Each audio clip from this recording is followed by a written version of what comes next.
Ça dit quoi? Ça dit quoi? Ça dit quoi?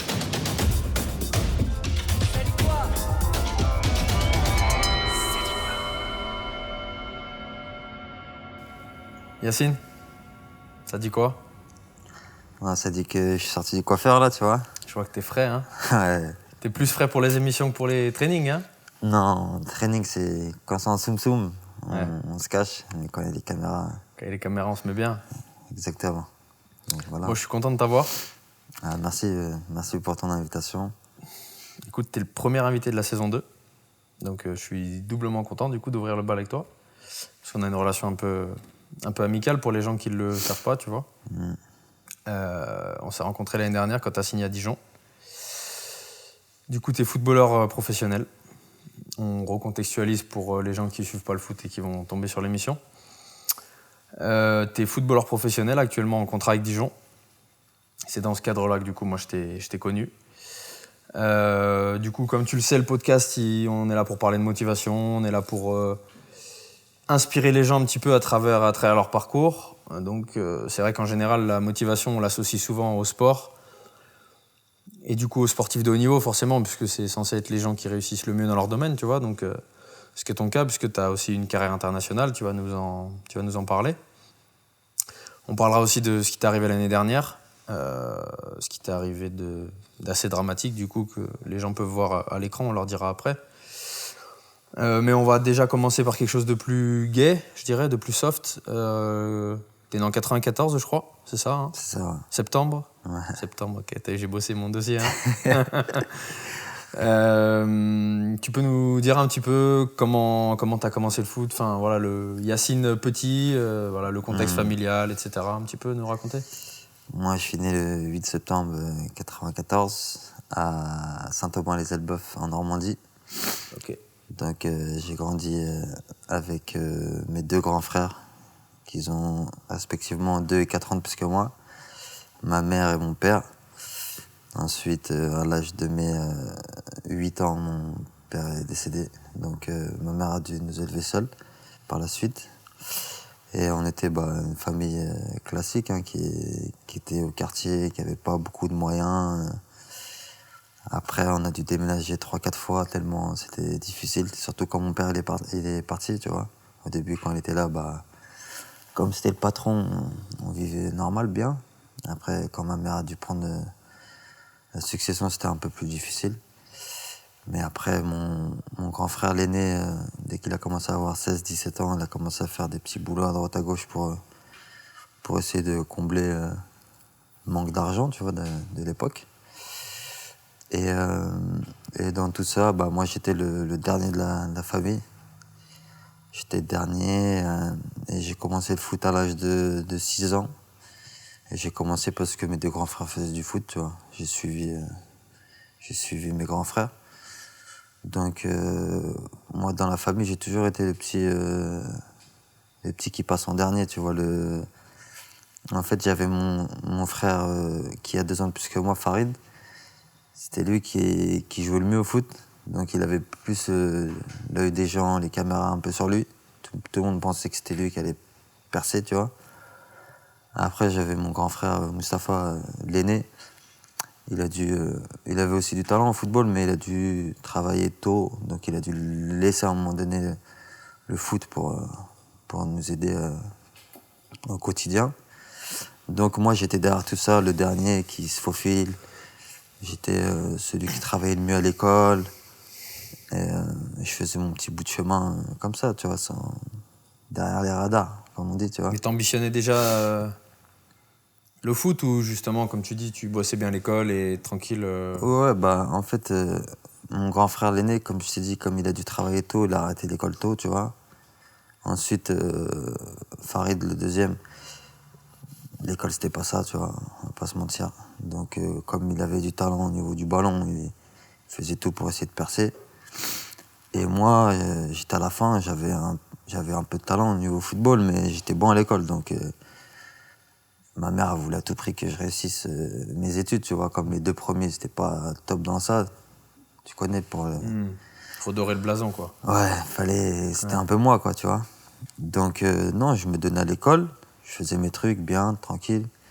Et, et après, à côté de l'école, le soir, j'allais toujours aux entraînements. Mais après, quand t'es petit, t'as 6, 7, 8, 10 ans, tu penses pas être footballeur professionnel, tu vois. Tu vas, tu kiffes avec tes potes, tu joues, tu prends du plaisir. Le football, Après, moi, je sais pas, j'ai pas fait de foot, mais j'ai souvent l'impression que les recruteurs, les clubs et tout, dès qu'un jeune sort du lot, j'ai l'impression qu'on entend tout de suite, et à mon avis peut-être trop tôt ou très tôt, ah, lui c'est un crack, lui il va percer. Tu sais, tu gonfles un peu la tête du papa, enfin, ou des parents, ou du pio même, tu vois. Je sais pas si t'as mais connu ça ou... moi, à mon époque, quand j'étais petit, les enjeux économiques dans le football, ils n'étaient pas aussi élevés que maintenant. Maintenant, tout le monde cherche la nouvelle pépite, le nouveau Messi. Tu vois des parents entraîner leurs enfants dès l'âge de 6-7 ans, leur faire des trucs de grands, tu vois. Alors que moi, j'ai pas grandi comme ça. Moi, quand j'étais petit, c'était plaisir. Plaisir. Et après, dès que tu arrives vers 13-14 ans, là, ça commence il commençait à avoir des détections, des recruteurs qui viennent regarder le match, mais que vers 12, 13, 14 ans, tu vois. Pas vers 8 ans, 9 ans comme maintenant. Où c'est vrai, maintenant, tout le monde veut que son fils soit professionnel. Ou, tu vois, C'est malsain un peu, non? Ouais, c'est malsain. Pour moi, c'est de l'abus. Tu vois, le petit, il est là et... Laisse-le kiffer Bah juste oui, le sport. laisse-le profiter de sa jeunesse, kiffer avec ses potes, tout ça et tout. Maintenant, quand je vois des entraînements et tout, pour moi, ça devient trop, tu vois, c'est trop. Mais bon, c'est dans le monde dans lequel on vit et qui est devenu comme ça, tu vois. Donc moi, je kiffais, je faisais mes trucs tranquille et tout dans mon coin. Et après, à l'âge de... Bon, j'ai changé plusieurs fois de club vers chez moi, tu vois. J'ai commencé à Saint-Aubin-les-Elbeuf, c'est où je suis né. J'ai commencé de débutant jusqu'à Benjamin. Après, en Benjamin, je suis parti à Wassel, tu vois, c'est à 5-10 km de chez moi. C'est un club un peu plus huppé, tu vois. Je suis resté 1 an là-bas. Ensuite, je suis revenu à Côte-Bec-les-Elbeuf, c'est un club plus près de chez moi, tu vois, encore. Moins huppé, mais plus près, tu vois. J'étais pour jouer avec mes potes et tout. Je suis resté 2-3 ans aussi là-bas. Jusqu'à un jour où il y a un recruteur de l'US Quevilly. C'est un peu le club phare de la région. Si t'enlèves le Havre, il y a Rouen. Et après, il y a Quevilly, tu vois. C'est un club qui forme bien, où il y a beaucoup de jeunes joueurs très bons. Et surtout, à l'époque, les moins de 16 ans, ils étaient en moins de 16 ans nationaux. Donc, moins de 15 ans nationaux. Moins de 15 ans nationaux, ça veut dire que tu joues contre des réserves de professionnels.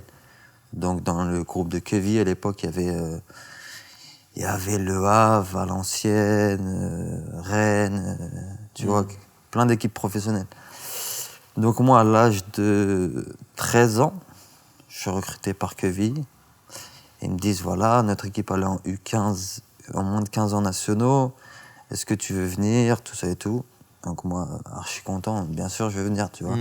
C'était un club qui allait m'ouvrir des portes, tu vois. Quand tu joues contre des réserves professionnelles, forcément, il y a des regards, il y a des recruteurs, il y a plein de choses. Donc, quand j'ai signé chez eux, bah, j'ai quitté un peu les clubs de chez moi, tu vois, les clubs de quartier. Et j'ai signé chez eux à l'âge de 13 ans. Donc, par contre, ça, c'était à 15-20 km de chez moi, c'était un peu plus loin. Avant ça, soit j'allais au foot avec ma mère, qui me ramenait souvent. Tu vois, quand j'étais petit, jusqu'à l'âge de 12-13 ans, c'est souvent ma mère qui me ramenait à l'entraînement. Après, quand j'ai signé à Quevilly, c'était un peu plus... Comme c'était loin, et ma mère, elle avait d'autres choses à faire, elle devait travailler. Donc c'était plus dur. Donc là, je prenais le bus jusqu'à Rouen. Après, à Rouen, je prenais le métro. J'en avais pour 1h45, 2 heures de trajet, juste pour aller à l'entraînement, tu vois. Je me rappelle, je me vois encore 1h45 aller, 1h45 retour. Ouais, je me vois encore les... C'est une dinguerie. Ouais, c'était une dinguerie, mais il n'y avait pas le choix. Et surtout, quand t'es petit, au jour d'aujourd'hui, tu le vois comme une dinguerie. Tu te dis, pendant 1h45 dans les trajets, tout ça et tout. Mais à l'époque, tu vois une porte, c'est une porte pour moi, Quevilly, tu vois. Donc je me dis, vas-y, on y va, c'est un niveau au-dessus. Vas-y, je prends le bus, après le bus, je prends le métro, après j'arrive à l'entraînement. Et voilà, c'est comme ça, il n'y a pas d'autre choix, de toute façon. Parce qu'il n'y avait personne de chez moi, de vers chez moi, qui jouait là-bas, pour qu'il puisse m'accompagner, j'étais le seul. C'est une belle... C'est déjà une belle preuve de motivation, je trouve. Après, comme tu dis, c'est vrai que nous, on l'interprète avec notre regard de grand, comme dirait un enfant, tu vois. De 1h45, jamais de la vie, on ferait 1h45 pour aller, je sais pas, faire une séance de muscu, par exemple. On se dirait, mais non, c'est pas la tête. Mais c'est vrai que quand t'es gamin, t'as cette motivation et à la fois c'est de l'innocence, tu vois, mais... Ouais, c'est ça. Mais en tout cas, le fait, parce que je pense que t'as pas lâché du coup, enfin, t'as continué, t'as pas... certains gamins, je pense, suivant le tempérament, peut-être pas compétiteurs ou pas très motivés, il arrêterait peut-être au bout de 3 semaines, vas-y, c'est trop long, j'arrête, c'est pas grave, tu vois. Toi, ça n'a pas été ton cas, j'imagine. Non, ça n'a pas été mon cas. Surtout que je venais de loin. Et quand j'ai signé à Quevilly, en fait, moi j'avais 13 ans et l'équipe elle était en 15 ans nationaux. Donc les gars avaient tous 1 an de plus que moi. Donc j'étais j'étais entre guillemets surclassé, tu vois. Donc je commence la saison et les débuts de saison, quand c'est la préparation physique, c'est 2 entraînements par jour, des fois 3. Donc ça me fait rester toute la journée, tu vois, là-bas. Même chez des gamins, c'est 2 entraînements par jour et tout? Ouais, la préparation physique, ouais, t'as pas tous les jours, hein, mais dans la semaine, t'as 2-3 jours où ça va être 2 fois par jour, tu vois. Surtout, on était en U15 nationaux, donc on devait jouer contre des réserves de professionnels. Le but du club, c'était de se maintenir, donc il allait avoir beaucoup de gros matchs contre des grosses équipes, donc il fallait qu'on soit prêt physiquement, tu vois. Donc, je commence la préparation là-bas, ça se passe bien, nickel, tu vois. Et après, à Quevilly, au début de la saison, il y a un tournoi qui s'appelle le tournoi de Quevilly, où il n'y a que des réserves professionnelles. Et c'est le tournoi phare, le tournoi mythique. Et ce tournoi-là, il est fait pour que les joueurs de Quevilly se fassent montrer. Parce que c'est une vitrine pour Quevilly d'envoyer des jeunes dans des clubs professionnels. Donc, ce tournoi-là, il se déroule fin août, avant que la saison commence. Et là, premier coup de massue, le coach, il me prend pas pour le tournoi. Alors que moi, j'attendais que ça, tu vois. Je venais à la préparation, je me donnais de ouf et tout. J'attendais que ça, tu vois. Si tu fais un bon tournoi, même avant la saison, tu peux partir dans un club professionnel. Et le but, le rêve, c'est d'aller dans un club professionnel, tu vois. Donc là, tu pensais à cette époque? Ouais, non, à partir dans ta tête? À partir du moment où je signe à Quevilly, là, même avant, tu vois, vers l'âge de 10-11 ans, j'ai des envies d'être professionnel. Tu vois, j'ai des envies d'être professionnel. Mais à partir du moment où je signe à Quevilly, là, je me dis, là, je peux avoir une chance. Tu vois, si je reste dans les clubs de mon quartier à jouer, même si je suis plus fort que tout le monde, frère, c'est dur qu'un mec vienne dans le quartier regarder quelqu'un jouer, tu vois. Même si ça se fait de plus en plus, mais je vais avoir plus de chances, une plus grosse vitrine dans un club qui est vu.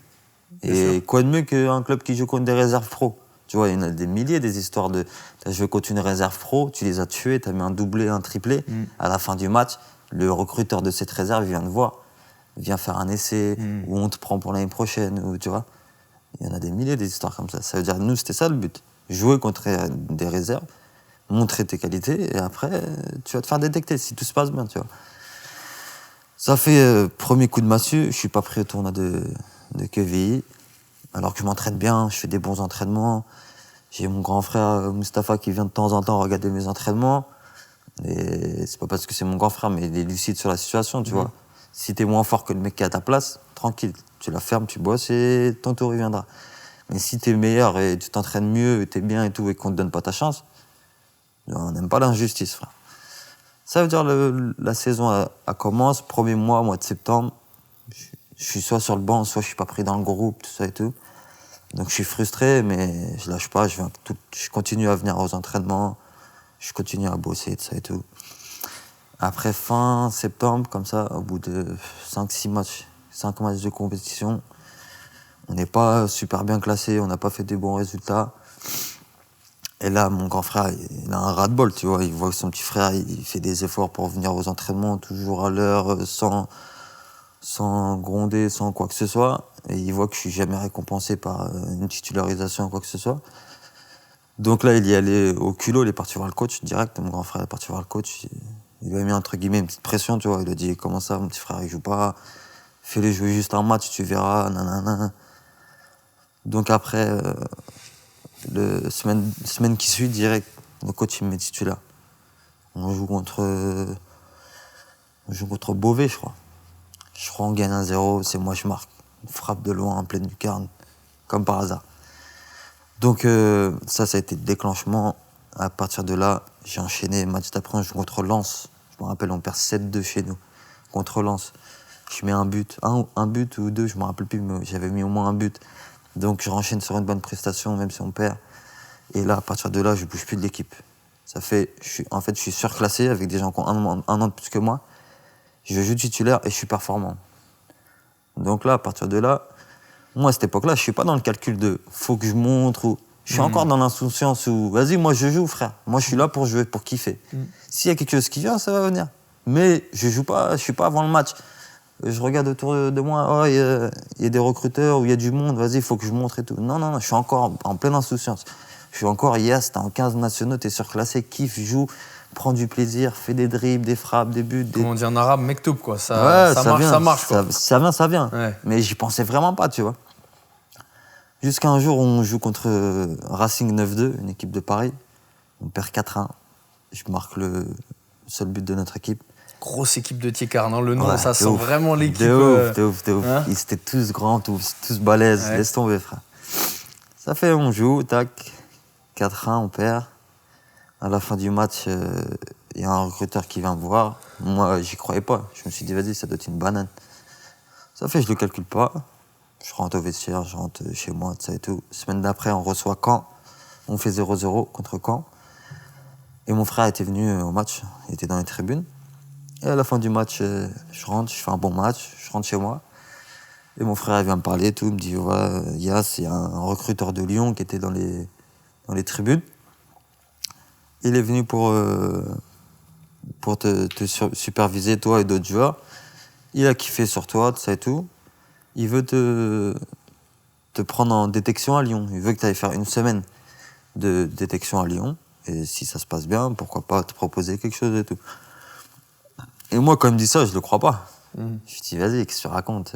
Arrête de mentir, ça et tout. Tu vois, en plus, à l'époque, Lyon, ils sortent un peu des 7 années où ils gagnent cette fois. Ah, c'est l'époque où ils sont champions de France tous les ans et tout? Non, c'était en 2010. Donc ils avaient fini leur règne, mais on sortait un peu de leur règne, tu vois. Ils étaient encore en Ligue des Champions, c'était encore un top Lyon, tu vois. Donc quand il me dit ça, je dis vas-y, arrête, je te crois pas, ça et tout, nanana.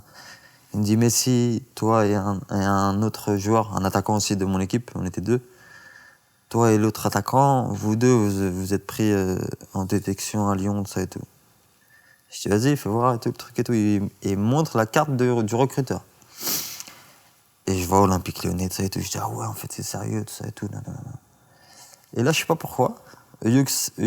Normalement, ça doit me donner de la force, de la motivation en plus. Je suis content, tout ça et tout. Je sais pas pourquoi, j'ai une baisse de motivation. Je sais pas comment te l'expliquer. Et j'ai une baisse de motivation. Ça fait que je continue mes matchs, je joue bien, tout ça et tout. Et ils me disent que tu peux venir en détection de telle date, tu vois. Ils n'ont pas donné une date précise. Ils ont dit, pour toi, la meilleure date choisie entre telle et telle date. Donc moi, je prends mon temps, tranquille. Et pendant que je prends mon temps, l'autre attaquant de mon équipe, il est parti à Lyon faire la détection. Tu peux nous dire qui c'est l'autre attaquant ou pas? Il s'appelait Hakim, mais je sais plus c'était quoi son... Il a pas percé. Non, il n'est pas percé, non. Si on se souviendrait de son blaze. Non, il s'appelle Hakim, mais son famille, je me rappelle plus. D'accord. Et donc, en fait, je comprends maintenant, ce qui m'a démotivé, c'est que lui, il part là-bas, et quand il revient, je lui dis alors, ça s'est bien passé, tout ça et tout. Il me dit, ouais, ça va, ça s'est bien passé, mais vas-y, laisse tomber, ils sont trop forts pour nous. Ils ont un attaquant qui a un an de plus que nous, il fait que de marquer, ils sont trop forts, laisse tomber, ils sont loin. Ça fait quand il m'a dit ça, et au lieu de me dire, vas-y, c'est pas grave, moi je vais être encore plus fort qu'eux, ça m'a démotivé. Je me suis dit, vas-y, tant pis, tout ça et tout. Je sais pas pourquoi. Je me suis dit, vas-y, tant pis et tout.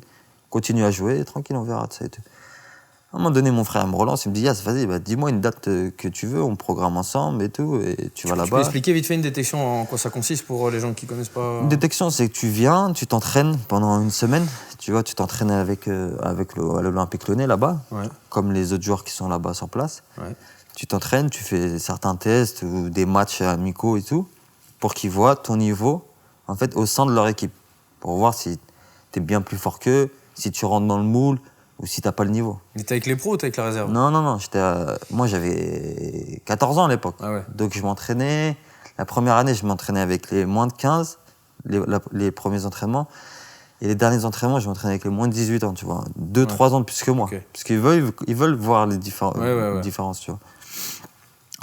Donc, à un moment donné, je décide d'y aller. J'y vais. Et même quand j'arrive là-bas, normalement, c'est 1 semaine d'entraînement. Au bout de 2 jours, j'appelle mon frère. Je lui dis, dis au recruteur, je reste 3-4 jours, je reste pas 1 semaine. C'est trop long et tout. En fait, j'aimais pas le truc, tu vois. T'étais enfermé dans un centre de Mais formation. tu le vis pas comme un rêve. Je me dis, quand t'es footballeur, Non, pas moi en tout cas. t'as À ce pas l'impression moment-là, d'être à non. Disneyland. Non, pas à ce moment-là. Parce que c'est un milieu de requins. C'est un milieu de requins, tout le monde te regarde, ça parle dans ton dos. Et tu vois, tu joues avec des joueurs, tu as plus ou moins le même âge. Donc si tu es là, c'est qu'il faut que tu prennes la place de l'autre. Tu vois, c'est un peu ce délire-là, tu vois. Et tu vas au centre de formation. Moi, je viens de Normandie, je suis tout seul. Les autres joueurs qui sont là, ils ont déjà créé une amitié entre eux. Tu vois, ils sont déjà sur place, ils font déjà partie de l'Olympique Lyonnais. Donc, t'es un peu esselé dans ton coin, loin de ta famille, t'as 14 ans, t'es loin, il y a plein de trucs qui rentrent en jeu, tu vois. Ça fait, j'aimais pas rester tout seul dans mon coin pendant 1 semaine. Ça fait, je lui dis, raccourcis le truc, dis-leur 3-4 jours, ça suffit. Il appelle le recruteur et tout, il lui dit, vas-y, ça et tout. Le recruteur, il essaie de voir avec les coachs et tout. Et il me dit, vas-y. Je suis arrivé le lundi. Ils me disent, vas-y, reste jusqu'à jeudi. Jeudi, il y a une opposition.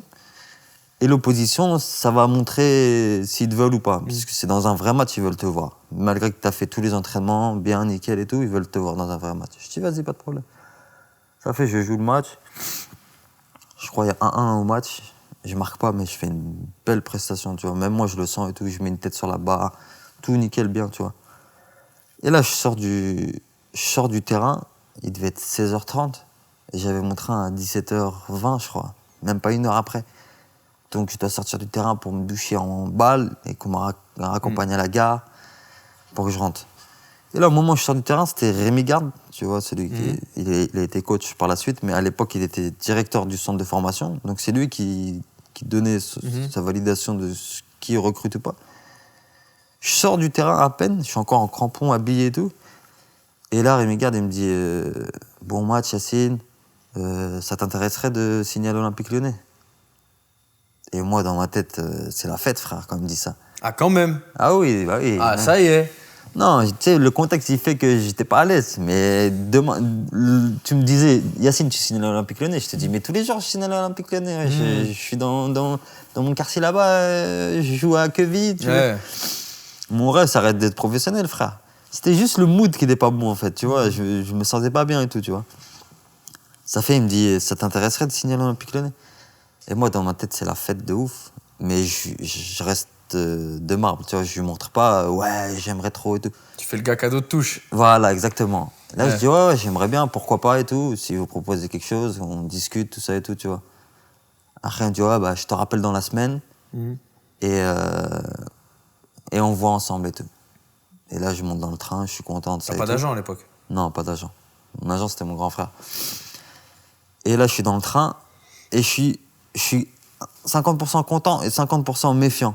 Parce que avant tout ça, avant de signer à Lyon, avant de faire la détection pour Lyon, j'en ai jamais réellement parlé, mais j'avais fait une détection pour Nantes aussi. Nantes, il m'avait appelé, j'étais allé, pareil, 1 semaine, j'étais resté, j'avais pas aimé le délire de ça et tout. Et Nantes, pareil, il m'avait dit, on te rappelle et tout. Mais j'avais pas fait une bonne semaine d'entraînement à Nantes, tu vois. J'étais fatigué, je sortais de plein de matchs et tout. J'étais allé pour y aller, entre guillemets. Et pareil, le recruteur de Nantes, il m'avait dit, c'est bien, on est content de ce que tu nous as montré. Ça devrait être bon, normalement. Donc, on te rappelle dans la semaine pour voir ce qu'on te propose et tout. Et au final, ils m'ont jamais rappelé, rien du tout.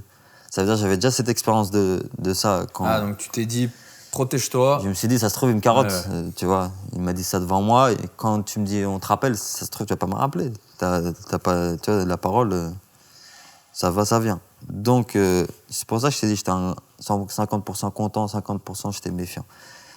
Ça fait, je rentre chez moi, je prends le train, je rentre chez moi, j'explique à mon frère tout ce qui s'est passé, de ça et tout. Nanana. Il me dit, ok, c'est bien, maintenant on patiente, on verra et tout.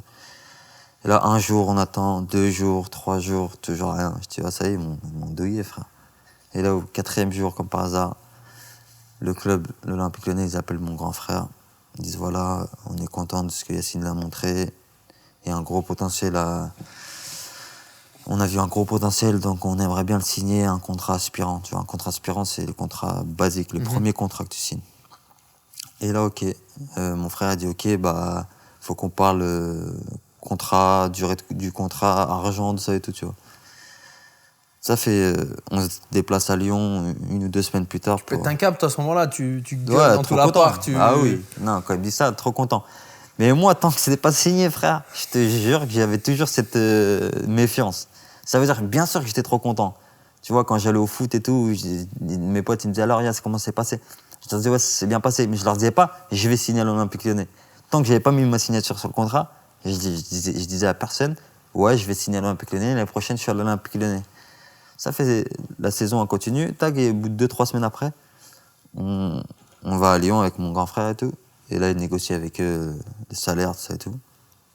Et là, je signe. Là, à partir de ce moment-là, là, libération de ouf. Tu vois, là, même quand je rentre et tout, je suis encore plus. Là, c'est le moment où relâché. tu deviens joueur de foot professionnel. Non, pas professionnel. Le premier contrat, c'est aspirant. Tu D'accord. vois, à l'âge de 14 ans, Ok. je signe aspirant. Donc, c'est ton premier contrat. Mais tu gagnes de l'argent? Ouais, je gagne de l'argent. Tu gagnes quoi à cette époque? Là, à l'époque, mon premier contrat, je touche 1 000 euros, 1 100 euros par mois. 1100 euros par mois? Déjà, ça change pour notre famille, tu vois. À 14 ans, ça veut dire que t'as un SMIC, quoi. Ouais, c'est une dinguerie. Ouais, Franchement, c'est une dinguerie. Que tu remets ça à l'échelle des salaires de foot, c'est zéro. Enfin, Non, de mais à foot l'époque. pro, voilà. Mais ma mère, à l'époque, elle travaillait femme de ménage. Ouais, Elle donc tu touchait 500 doubles le balles. salaire, quoi. Elle touchait 500 balles. Ouais, non, Alors ouais, qu'elle se cassait c'est le dos et tout. incroyable. Moi, je vais jouer au foot et Ouais. à 14 ans. À 14 piges, ouais, c'est Et l'âge. on me donnait le truc. Donc déjà, ça fait du bien à la famille, tu vois. Ouais. Parce que tu connais quand... Et toi, à 14 ans, t'es déjà dans un souci de... Vas-y, il faut que j'aide la famille, ou c'est tes grands frères qui te le disent, ou c'est ta mère qui te le dit? Non, je suis déjà dans ce souci-là, mais T'as déjà plus l'innocence de juste kiffer tes 1000 balles parce que tu joues au foot? non, le truc c'est quoi? Moi, quand je signe le contrat, je dis à mon grand frère, négocie la meilleure chose possible pour la famille. Mais va pas dans une négociation folle pour pas que je signe à l'Olympique Lyonnais. Il faut que je signe, mais que je sois bien payé, tu vois. Et Ça quand fait à cet âge-là, c'est viré sur ton compte, t'en disposes, ou c'est les Ouais, trucs de c'est tirer viré à la sur- majorité? J'ouvre un compte à ce moment-là, Ouais, et ma mère a la procuration sur mon compte. D'accord. C'est ma mère qui recevait tout l'argent, tu vois. d'accord. Je lui disais, laisse-moi juste 100, 200 balles par mois. Parce que moi, quand je signe à l'Olympique Lyonnais, je suis au centre de formation. Donc, je suis nourri, logé au club, là-bas, tu vois. Il y a juste le week-end où, tu vois, après un match, tu veux sortir avec tes potes au cinéma ou grailler dans un petit resto, un petit truc et tout. Tout le monde avait une petite carte, tu vois, des petites cartes basiques de l'époque. Ouais. Je disais à ma mère, vas-y, si tu peux me laisser Ouais, les 100, cartes de retrait, tu retires 100 balles. voilà. Ouais. Tu peux me laisser 100, 200 balles par mois et après le reste, tu gardes pour. Tu sais, on avait plein de dettes et tout à l'époque. C'est difficile. Ça veut dire que tu prends ce qu'il y a à prendre. Donc ça commence comme ça. Là, c'est vraiment l'aventure, elle commence. Et là, c'est parti en fait. Donc après, la Chine à l'Olympique Lyonnais, 2 ans mon premier contrat, tu vois. Et là. Parce que, enfin, déjà, même pour l'interview, on est obligé d'un peu, tu vois, passer un peu, pas vite, mais. Ouais. Mais du coup, moi, j'ai vu, parce que je me suis pas mal renseigné, du coup, sur ta carrière, qu'il y a un moment où t'es un peu la pépite, quoi. C'est un peu. Enfin, Ah. c'est ce que j'ai lu, tu vois, c'est ce que j'ai lu dans des interviews de. Après, tu vas peut-être me donner ton avis. Moi, je me dis que ça doit être agaçant qu'on dise de toi, t'es le futur truc ou t'es le prochain Intel, tu vois. Et c'est vrai que j'ai lu de toi, c'est le futur Benzema, par exemple. Tu vois, je l'ai lu, ça, je pense qu'on a dû te Ouais, le bien dire. sûr. Déjà, je me dis, est-ce que c'est le futur Benzema? Est-ce que forcément t'es le futur équivalent d'un joueur d'origine maghrébine aussi, déjà? Ou est-ce que t'es juste un futur crack, tu vois? Déjà, je me dis, ça, moi, ça me gonflerait. Je suis d'origine algérienne, donc je suis forcément le futur Benzema, tu vois? Pourquoi t'es pas le futur Thierry Henry? J'en sais rien, tu vois? T'en dis quoi de ça, déjà, toi? Bah à l'époque, moi, je m'en fous un peu, tu vois. Je suis jeune, je suis insouciant. Et le parallèle, il est trop vite fait, c'est trop facile, en fait. Benzema, ça se ressemble. Les deux d'origine algérienne, les deux attaquants, les deux à l'Olympique Lyonnais. C'était trop simple, en fait. Ça veut dire, moi, ça me fait ni chaud ni froid. Tu vois. Ni ça te fait kiffer, ni ça Non, t'agace. ni ça me fait kiffer, ni ça m'agace. Après, au fil du temps, ça devient un relou parce que quand on te dit le nouveau Benzema, ça te met des attentes folles. Benzema, tout le monde connaît sa carrière, tout le monde connaît ce qu'il a fait. Il n'y a pas beaucoup de joueurs qui ont fait sa carrière, frérot. Pour moi, c'est le meilleur attaquant français all-time. Ça te met direct une barre haute. Et c'est pas une question de pas assumer ou quoi que ce soit, mais moi, je voulais écrire ma propre histoire. Chacun a sa propre histoire. Chacun a son destin, son mektoub, tu vois, son destin. C'est pas Mais possible qu'il y ait deux... Du coup, au fond de toi, à ce moment-là, là, où t'as quoi, 17 ans peut-être, quand ça commence vraiment ouais, à... quand ça commence, ouais. Quand je signe mon premier contrat professionnel, ouais, j'ai 17 ans. Ouais. Parce qu'en plus, du coup, j'ai vu que t'es de l'histoire des moins de 17 Lyonnais, le meilleur marqueur. Ouais. Tu me confirmes? Ouais. Même ça, c'était un record. Je crois que c'était un record de Benzema, ça, je crois. Ah ouais, fait 34 buts, non? C'est possible? 32? Je me rappelle plus, je crois sais plus. 36 ou 37. Ouais. Ou...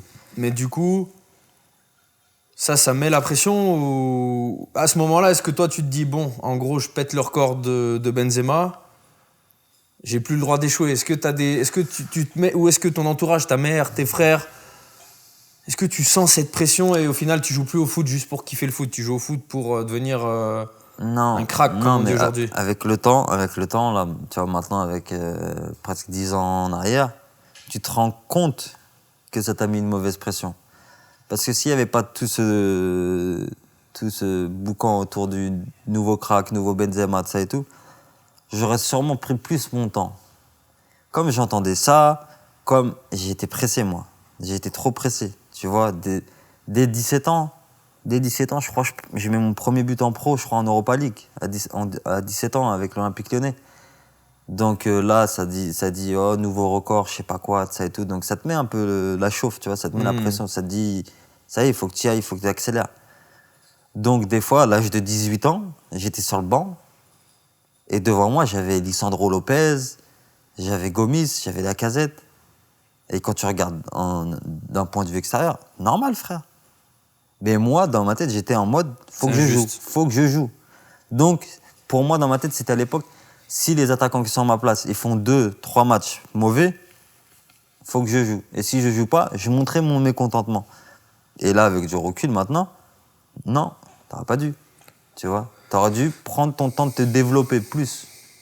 Après, quand t'es compétiteur, je suis pas sûr qu'on puisse t'en vouloir ou que tu puisses t'en vouloir de vouloir jouer. Ouais, tu sais, tu le vois avec le temps, comme je t'ai dit, tu le vois 10 ans après. Mais après, dans l'instant T, c'est difficile de pas faire ce que j'ai fait, entre guillemets. Tu vois, de tout vouloir tout de suite. Et en plus, on est dans un monde où maintenant, tout le monde veut tout de suite. T'as capté? Maintenant, bien sûr, ouais, encore plus. Dès 17-18 ans, tu veux jouer, tu veux montrer, tu veux... Et t'es comment à 17 ans quand comme tu dis, tu marques ton premier but pro Enfin, je sais pas si t'auras la lucidité d'avoir un jugement sur toi, mais tu prends le melon, tu te la racontes, tu changes. Non, il n'y a rien de tout ça, ça change rien. Tu flambes. Non, même pas.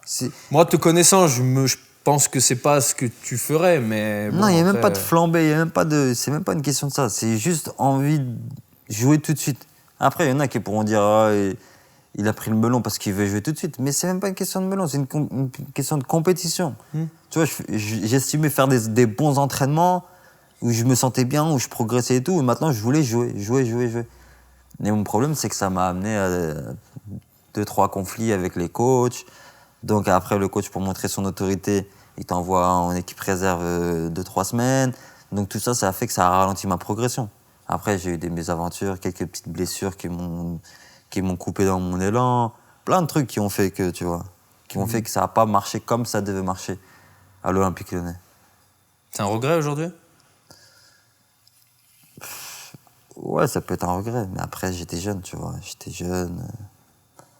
Ça peut être un regret. Parce que l'Olympique Lyonnais, ça reste top 2, top 3 en France, tu vois. C'est top niveau en France. Alors on parle, ils sont premiers du championnat. En plus, ouais.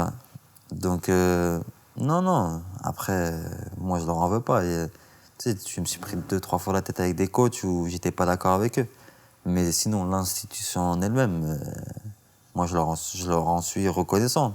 D'avoir été formé à l'Olympique Lyonnais, c'est entre guillemets un privilège. Tu vois, quand tu es formé là-bas, tu sors de là-bas avec des bases que...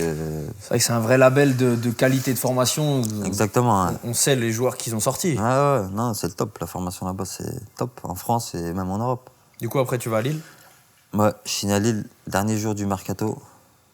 C'est un beau club aussi, historique. En fait, ce qui se passe, je vais revenir vite fait, ce qui se passe, et que les supporters n'ont pas compris à l'époque, tu vois. Ce qui se passe, c'est qu'il me reste 1 an sur mon contrat à l'Olympique Lyonnais. Et donc, quand il te reste 1 an, il y a discussion avec le club pour prolonger le joueur, parce qu'ils ne vont pas laisser leur joueur partir gratuitement. Et surtout, moi, j'étais jeune, j'avais une cote. À cette époque-là, j'étais en équipe de France Espoir, je marquais des buts, tu vois, j'étais bien. Donc, à 1 an de la fin de mon contrat, normalement, le club, il doit venir discuter avec mon agent. Et là, ils viennent qu'une seule fois et ils veulent prolonger mon contrat sans modifier le salaire. Et moi, je ne jouais pas pour l'argent, tu vois, j'avais 18-19 ans. Mais quand tu vois tous les autres à côté qui prolongent et qui augmentent leur salaire, nous, on était légitimes de demander une petite valorisation salariale. Surtout que c'était mon premier contrat professionnel. Donc, ton premier contrat professionnel, tu ne touches pas je ne sais pas combien, tu vois. Tu touches à un bon truc si ton agent négocie bien. Donc, nous, on voulait prolonger le contrat. Tu peux donner ton salaire de l'époque là, que tu avais, que tu voulais revaloriser Non, ou pas? non, ça sert à rien de parler. Ouais, non. C'est vrai? Ok. Les gens, ils vont parler. J'aurais essayé, les gars, hein, désolé. Hein. Et donc, il me reste 1 an de contrat et Lyon, ils viennent, ils disent on te prolonge d'1 an ou 2 ans, je ne me rappelle plus, au même salaire. Et là, mon agent, il dit non, on n'est pas d'accord, faites une autre proposition. Normal, c'est du jeu de la négociation. Ouais, bien sûr, c'est un monde, comme tu l'as dit tout à l'heure, de requins. Et une fois que mon agent leur dit ça, ils ne reviennent plus, jamais, nous voir. Ils ne refont plus de deuxième proposition, plus rien du tout. Donc nous, on se dit bizarre, pourquoi ils ne reviennent pas et tout? S'ils ne reviennent pas, c'est qu'ils ne tiennent pas tant que ça à moi. Donc là, ça arrive, la saison, tout ça et tout. On est le mois d'août. Le mercato se termine 31 août. De quelle année? 2015. Ok. 2015. Et là, Lyon, ils envoient un article dans la presse. Oh, Benzia ne veut pas prolonger. Wow.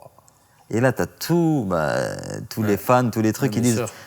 c'est quoi ce jeune? Il veut pas prolonger, on lui a donné sa chance, il veut partir gratuitement de l'OL.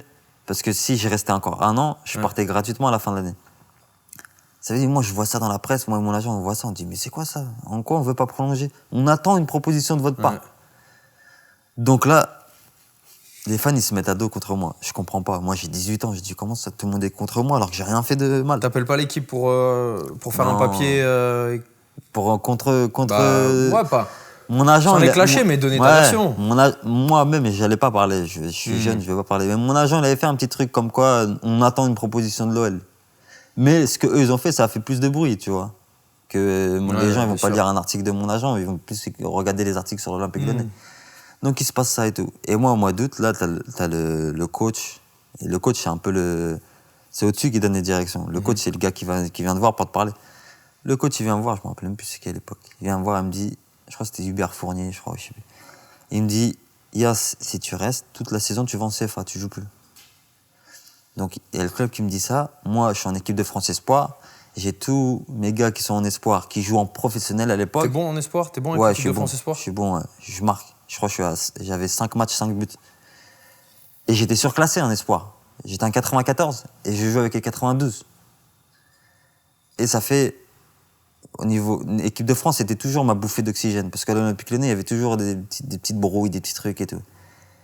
Et donc, on finit au mois d'août. Le coach, il me dit, tu joueras pas l'année, tu vas être en CFA toute l'année. Ça fait, je dis, galère, je peux pas rester encore 1 an sans jouer en professionnel. Et je t'ai dit, tous mes gars, ils jouent en professionnel et tout. Ça fait, j'en parle à mon agent et tout. Je dis, vas-y, frérot, s'il y a un club de Ligue 1, un bon club de Ligue 1 qui est intéressé, moi, j'ai envie de jouer. J'avais 20 ans à l'époque, 2015, 20 ans. Ouais. Je dis, j'ai besoin de temps de jeu. Je veux jouer. Je veux juste montrer de quoi je suis capable. T'envisages pas l'étranger à cette époque-là? Non. Tu cherches pas l'Espagne, l'Angleterre? Il y a Bologne à l'époque, en Italie, qui font une bonne proposition salariale, tout ça et tout, propre et tout. Ouais. Ils sont en Serie A à l'époque? Ouais, ils sont en Serie A. Et là, mon agent, il me montre le truc et tout.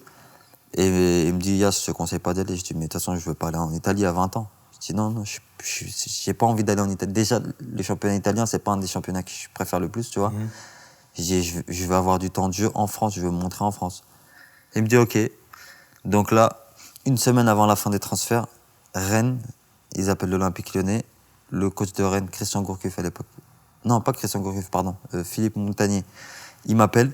Il me dit Yacine, voilà, très intéressé par ton profil. Voilà, je veux te voir à Rennes, là, tout ça et tout. On cherche un attaquant, nanana. Je dis ok, ouais, je suis intéressé, tout ça et tout.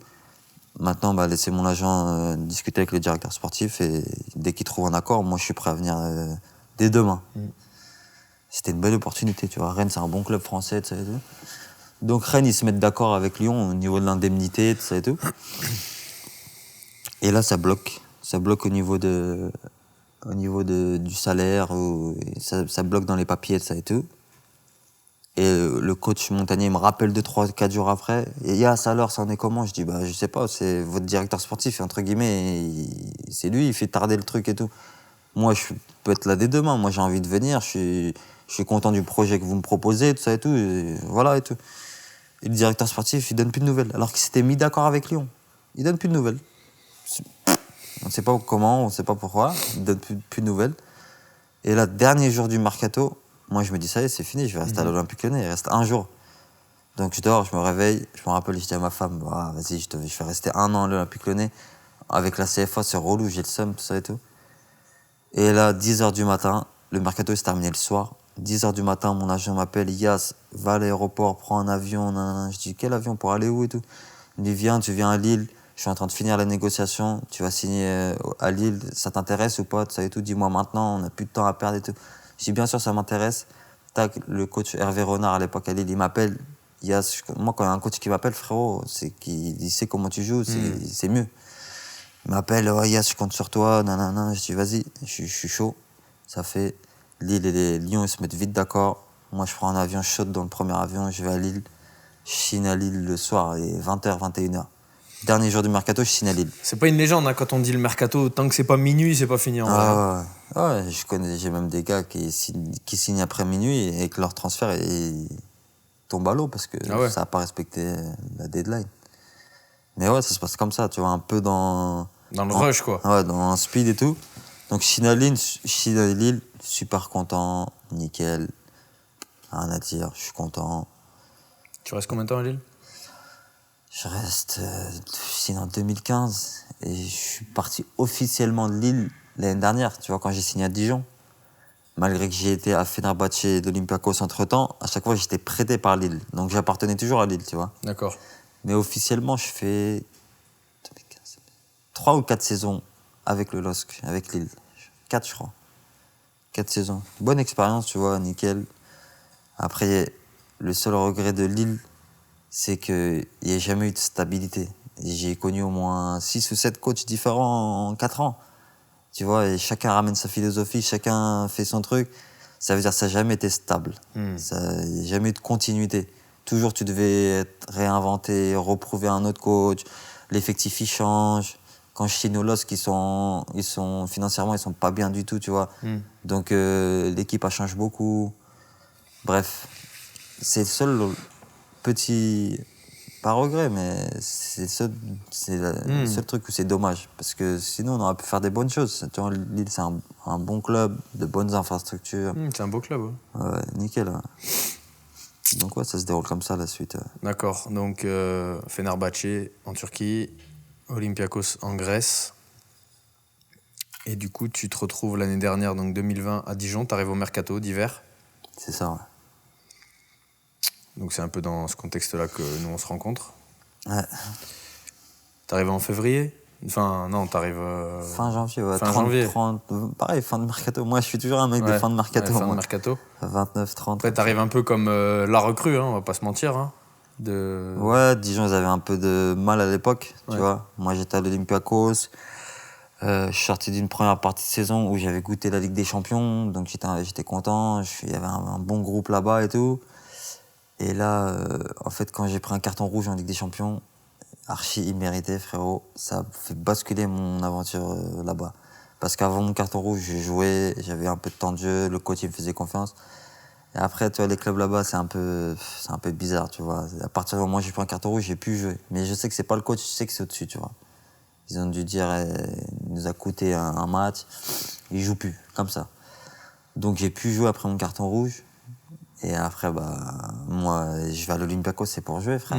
Sans manquer de respect à qui que ce soit. Je vais pas à l'Olympiakos pour rester sur le banc. Non, mais n'importe quel club. Ouais, n'importe Petit quel ou club. gros. Mais tu sais, il y a des clubs où il y a des joueurs, ils sont contents de rester un peu sur le banc et de jouer un peu de temps en temps parce qu'ils se disent, c'est le plafond, t'as capté. Alors que moi, je vais là-bas parce que je veux me relancer. Et parce que le club, il fait la Coupe d'Europe. Parce que t'as pas 32 ans. Je veux me montrer en Coupe d'Europe. Tu vois, j'ai des ambitions. Donc après, fin de première partie de saison, je joue vraiment plus. Et là, ça faisait ma deuxième année où j'étais à l'étranger entre Fenerbahçe et l'Olympiakos. Et là, je craque dans ma tête. Je dis, vas-y, je rentre en France. Je rentre en France, j'appelle mon agent, je dis, trouve-moi un club en France, n'importe où. Mon salaire, je le divisais par 2, 3 par rapport à l'étranger, tu vois, parce qu'à l'étranger, c'est du net d'impôt. Et je dis à mon agent, je m'en fous de l'argent, je veux rentrer en France, jouer au football, montrer de quoi je suis capable. Il me dit, OK. Il y a des clubs, 3, 4 clubs en Ligue 1 qui l'appellent. Tac, j'examine un peu, je regarde un peu les clubs, les effectifs, tout ça. Et je vois Dijon. Je vois qu'ils sont pas bien en classement, je crois, quand je arrive, ils sont 18, 19e. Mais je vois qu'il y a vraiment des bons joueurs, pour de vrai, tu vois. Je vois qu'il y a des bons joueurs. Je regarde 2, 3 matchs. Je vois qu'il y a de la qualité, je dis vas-y. Et ils avaient mal commencé le championnat en faisant 4 matchs, 4 défaites. Et après, ils se sont un peu repris de ça et tout. Donc, rapidement, mon agent il se met d'accord avec Dijon. Et je signe à Dijon, tu vois. Tout le monde est content. Le club est content entre guillemets, d'avoir un joueur comme moi. Et moi, je suis content parce que je veux me relancer en Ligue 1, tu vois. Donc, tout le monde est content. Et je commence. Mon premier match, je rentre. Je crois que je mets un double poteau. Je tire de 25 mètres, ça tape le poteau. Je me souviens. Je viens, je retrouve direct mes sensations. Je suis fluide sur le terrain, bien, tu vois. Ma première, c'était à Nîmes, je crois. Ça se passe bien, tu vois. Je rentre à la mi-temps, le coach, il est content. On perd, mais il est content de ma prestation. Et là, j'enchaîne 2, 3, 4 titularisations. Je joue bien. Tout le monde est content, tu vois. Les résultats commencent à être un peu mieux. Et là, boum, après, le confinement. Et là, la saison s'est arrêtée. Moi, tu te blesses, je crois que tu te blesses un petit coalition, non? Il me semble. Ouais, juste avant le confinement, ouais. Je me fais, à l'entraînement, je me fais un peu mal à l'ischio. Donc Je me frappe, je crois. Non? sur une passe. Ah oui, talon. une passe. Et donc, je loupe 2 matchs, je crois. Après confinement, du coup, évidemment, puisque c'est 2020, là, à l'heure où on tourne, c'est 2021, mais bon, 2020, année Covid. Et du coup, c'est ce qui nous amène sur le chapitre suivant de notre vidéo. Hein. Ouais. C'est le pourquoi tu as une attelle aujourd'hui. Donc là, à l'heure où on parle, t'as pas remis un pied sur un terrain de foot depuis ce boom, le confinement, comme tu dis. Ouais. En match, quoi, hein, je veux dire. T'as eu un terrible accident. Écoute, le mieux, c'est que tu nous en parles, toi, je pense. Ouais, j'ai eu un très gros accident, tu vois. On était dans le confinement, tu vois, comme tout le monde, on restait chez soi. Et là, ça arrive le mois de mai où ça commence à s'ouvrir un peu plus. Les gens commencent à avoir une meilleure visibilité. Et là, je suis avec un pote, on discute, tu vois, avec le téléphone, on discute. Et on parle de buggy, tu vois. Alors que de base, moi, je suis pas fan ou spécialiste de tout ce qui est moto, buggy, ce genre de choses, quad, tout ça et tout. Et je sais pas pourquoi, tu vois, le fait d'être enfermé peut-être, tu vois, moi j'habite pas loin de Dijon, dans un petit patelin où il y a grave des champs, grave de la forêt, de la verdure, tout ça et tout. Donc on discute, on regarde des vidéos un peu sur internet, ça et tout. Et on se chauffe, on se dit pourquoi pas acheter un buggy pour aller faire des tours de temps en temps, prendre l'air, tout ça et tout. Tu te souviens que tu m'envoies même un message pour me dire tu connais un revendeur de buggy à Dijon? Ouais, je t'ai même demandé. Ouais. Donc je regarde un peu sur internet, tout ça et tout. Et au final, je saute le pas. Ma femme m'avait dit non, achète pas ça. Mes proches et tout m'avaient dit non, achète pas ça. Ça sert à rien, non. Bref, j'achète. J'écoute pas, j'achète. Pendant une semaine, je fais des tours en forêt, tranquille, tu vois. Casque et tout, quand même? Ouais, bien sûr. Casque, lunettes, tout, tu vois. J'ai acheté les équipements pour me protéger au max. J'achète, je fais des petits tours, juste pour prendre l'air, tu vois. Tu vois, t'aérer l'esprit un peu, tu vois. Même, je suis même pas dans un truc de compète ou de je sais pas quoi, rien à voir. Juste pour vraiment s'aérer l'esprit. Et là, Et là, on arrive au 28 mai. Et en fait, je pars en balade avec un ami. On est à deux dans le buggy. Moi, je conduis mon ami à côté de moi. Et forcément, le buggy, tu roules. Et même si t'as pas fait ça toute ta vie, comme dans n'importe quel domaine, une fois que tu commences à l'avoir en main, tu prends confiance. voilà, tu prends confiance, tu accélères un peu plus, tu fais un peu moins attention, tu vois. Et moi, je savais pas qu'il pouvait y avoir des accidents graves comme ça s'est passé. Donc, tranquille, je fais une petite balade. À un moment donné, je commence à accélérer un peu plus. Je commence à faire un peu moins attention. Et là, sur un virage, en fait, il y a un virage qui tourne à gauche. Et moi, je suis dans une ligne droite où j'accélère. Et je vois le virage au dernier moment. Je sais pas pourquoi, j'ai freiné et j'ai tourné en même temps, tu vois. C'est tout ce qu'il faut pas faire, en fait. J'ai freiné fort, j'ai tourné. Et le buggy, il a fait un dérapage. Il est parti en tonneau. Et j'ai fait 3-4 tonneaux. Et l'erreur que j'ai fait, en fait, c'est que, au lieu de mettre mes mains sur la ceinture ou sur le torse comme ça pour me protéger, j'ai eu un mauvais réflexe où j'ai mis ma main comme ça. Où j'ai sorti ma main du buggy. Tu vois, le buggy, il n'y a pas de fenêtre, il n'y a pas de... C'est ouvert. Arceaux, quoi. Ouais. Et j'ai sorti ma main comme ça du buggy pour me protéger, tu vois. Et au moment où je sors ma main du buggy, je sais pas, ma main, elle a été prise dans quoi, si elle a été prise dans une roue, je sais pas, elle a été prise dans quoi. Donc là, le buggy fait des tonneaux. On est par terre au sol à l'envers. Là, heureusement, il y avait mon frère qui nous suivait en quad derrière. Et à côté de moi, il y avait mon ami. Et direct, par réflexe, je lui dis, ça va, t'as rien, nanana. Il me dit, ouais, toi, il me dit, ouais, moi, j'ai rien, t'inquiète pas et tout. Mais toi, regarde ta main et tout. Faut qu'on te ramène à l'hôpital. Et moi, quand je lui dis ça, je sais pas encore ma main, qu'est-ce qu'elle a. Tu vois, avec l'adrénaline et tout, il n'y a pas encore de douleur. Et là, je lui dis, comment ça et tout. Et là, au moment, je regarde ma main comme ça. Et là, je vois que ma main, elle tombe vraiment. Comme dans les films, tu vois, un peu comme dans les films d'horreur. Ma main, elle tombe. Mon pouce, il pend, tu vois. Tu vois qu'il tient que via un tendon. Donc là, je m'aperçois que c'est grave. Tu saignes et tout, forcément. Ouais, il y a du sang, bien sûr, il y a grave du sang. Donc là, je m'aperçois que c'est grave. Je dis à mon ami, vas-y, viens, on essaie de sortir, tout ça et tout. J'ai essayé de l'aider malgré tout de sortir du truc. Là, il y a mon frère qui est derrière en quad, donc lui, il voit que le truc, il part en tonneau. Donc il se met derrière moi, il arrête le quad, il est en panique, il vient vers moi pour essayer de me sortir, et moi et mon ami. Et il voit ma main. Et quand il voit ma main, je vois qu'il se passe quelque chose de grave, tu vois. Même moi, à un moment donné, quand je vois ma main, je la regarde, et tellement c'était choquant, je tourne le regard, je veux plus la regarder. Et je sais qu'il y a quelque chose de grave. Et là, je dis à mon frère, Farid, qu'est-ce qu'il y a? Qu'est-ce qui se passe? Ma main, il y a quelque chose de grave, tu vois. Et lui, il veut me rassurer, il me dit, non, t'inquiète, viens, je te ramène, on va à l'hôpital, on va te remettre ça et tout, tu vois. Il me dit, regarde pas ta main, viens, monte sur le quad, tu vois, je monte derrière lui, je le tiens. Il garde son calme, ton frère? Et ouais, il garde son calme, tu vois. Après, par la suite, il m'a dit qu'il était en panique de ouf, mais qu'il pouvait pas me le montrer, pour pas qu'il panique encore plus. Et toi, t'es comment? Tu m'as pleuré, tu m'as crié, ouais. Là, quand il me prend sur son quad, en fait, on était en fin de forêt, donc il me prend sur son quad pour aller chercher la maison la plus proche, pour qu'ils essaient de m'aider à faire les premiers soins. Lui, pendant qu'il est sur son quad, il est au téléphone pour appeler les pompiers, les SAMU, tout ça et tout. Donc il appelle les pompiers. Moi, pendant ce temps-là, on arrive à trouver une première maison. Il me dépose à la maison. Il dit aux personnes super charmantes qui nous ont ouvert la porte, qui m'ont aidé, est-ce que vous pouvez rester avec mon frère? Il lui arrive un gros accident au niveau de la main. Il perd du sang, vous pouvez lui donner de l'eau, continue d'appeler le SAMU, tout ça et tout. Moi, je dois repartir vite fait au lieu de l'accident pour aider mon ami, tout ça et tout. Donc les personnes elles me prennent un peu en charge, elles essaient de me mettre par terre, mais ma position elle est pas bonne, ça fait mal.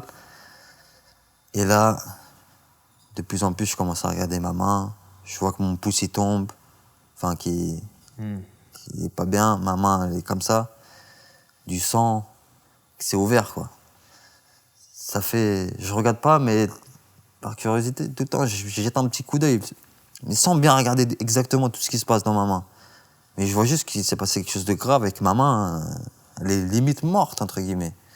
Mais t'essaies de te rassurer en pas regardant, quoi. Ouais, je veux pas regarder. Et là, les 15 premières minutes, 15-20 premières minutes, j'ai une douleur. Mais avec l'adrénaline, le stress, je tremble. La douleur, elle est supportable. Ouais. Et au bout de 30 minutes, les pompiers arrivent au bout de 30-35 minutes. Les pompiers arrivent, donc ils me montent dans le camion. Et là, au moment où ils me montent dans le camion, l'adrénaline a commencé à baisser. Et là, des grosses douleurs. Grosses douleurs, de fou. Vraiment des grosses douleurs. Je commence à crier, vite, ramenez-moi un médecin, ramenez-moi quelque chose. Et là, ils nous disent, est-ce que vous voulez qu'on vous transporte à l'hôpital tout de suite? Sachant que si on vous transporte, avec les secousses du camion, ça peut vous faire mal. Et je leur dis, bah, essayez de rouler un peu pour voir. Et là, on roule à peine 5 mètres. Trop mal, trop mal. Donc je leur dis, stop, on peut pas aller à l'hôpital comme ça et tout. Impossible. Donc ils appellent un médecin du SAMU, et le SAMU, ils arrivent, ils me disent, bon, ils partent de Dijon, donc le temps qu'ils arrivent... Parce que les pompiers, ils peuvent pas te sédater, te médicamenter. Non, ils n'ont pas droit. Ça veut dire, là, on attendait le médecin du SAMU pour qu'il me shoot. Donc là, l'attente du SAMU, elle est interminable. Ils viennent au bout de 20-25 minutes, donc au final, ça fait à peu près 1 heure après mon accident, tu vois, tant qu'ils arrivent. Donc là, je souffre, je crie. Mon frère, il est revenu, il a appelé ma femme, il y avait un peu de ma famille et de ma belle-famille.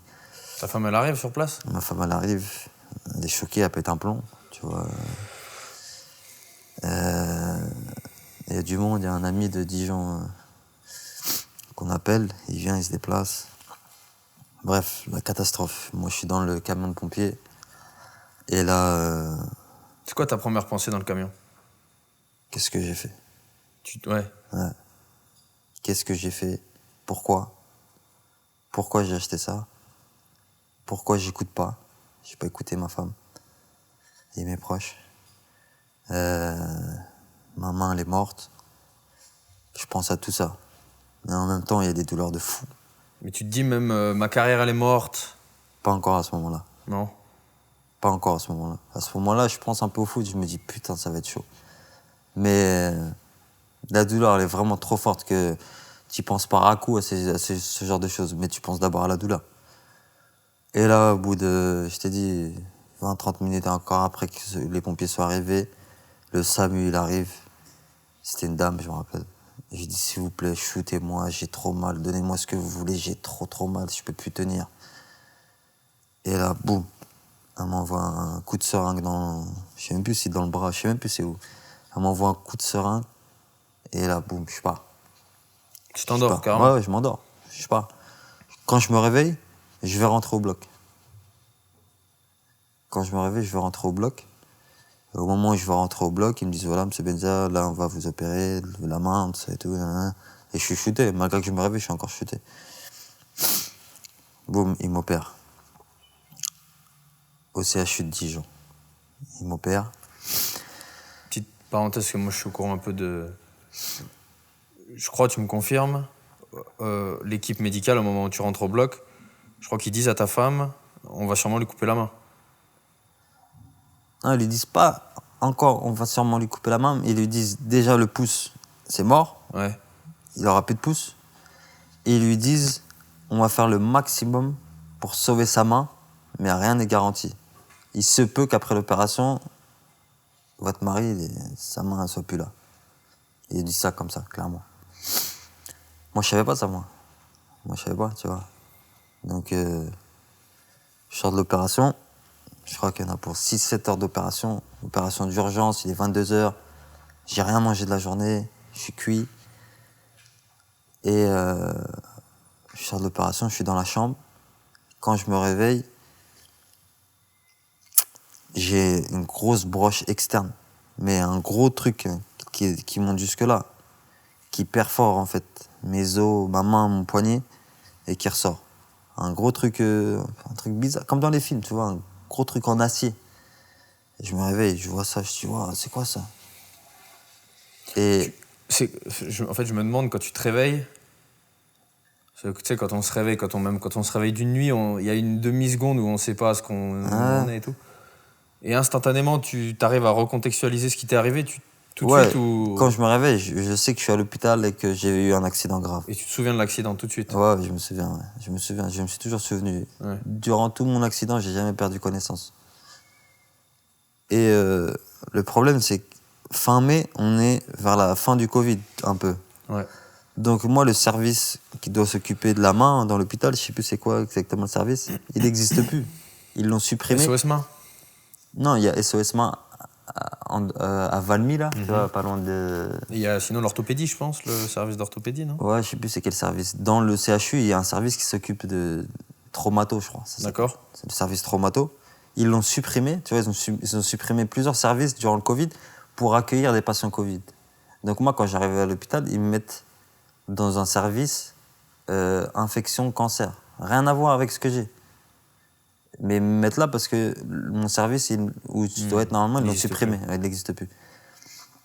Donc quand j'arrive, ils me disent votre service va sûrement rouvrir d'ici une semaine, 1 à 2 semaines, parce que là, il y a beaucoup moins de cas de Covid, donc on est en train de refaire de la place. Mais pour le moment, vous devez rester là, ça et tout. Je dis ok, bah, de toute façon, j'ai pas le choix et tout. Donc j'arrive, tu vois, les infirmières super gentilles, prennent soin, elles essayent de trucs et tout.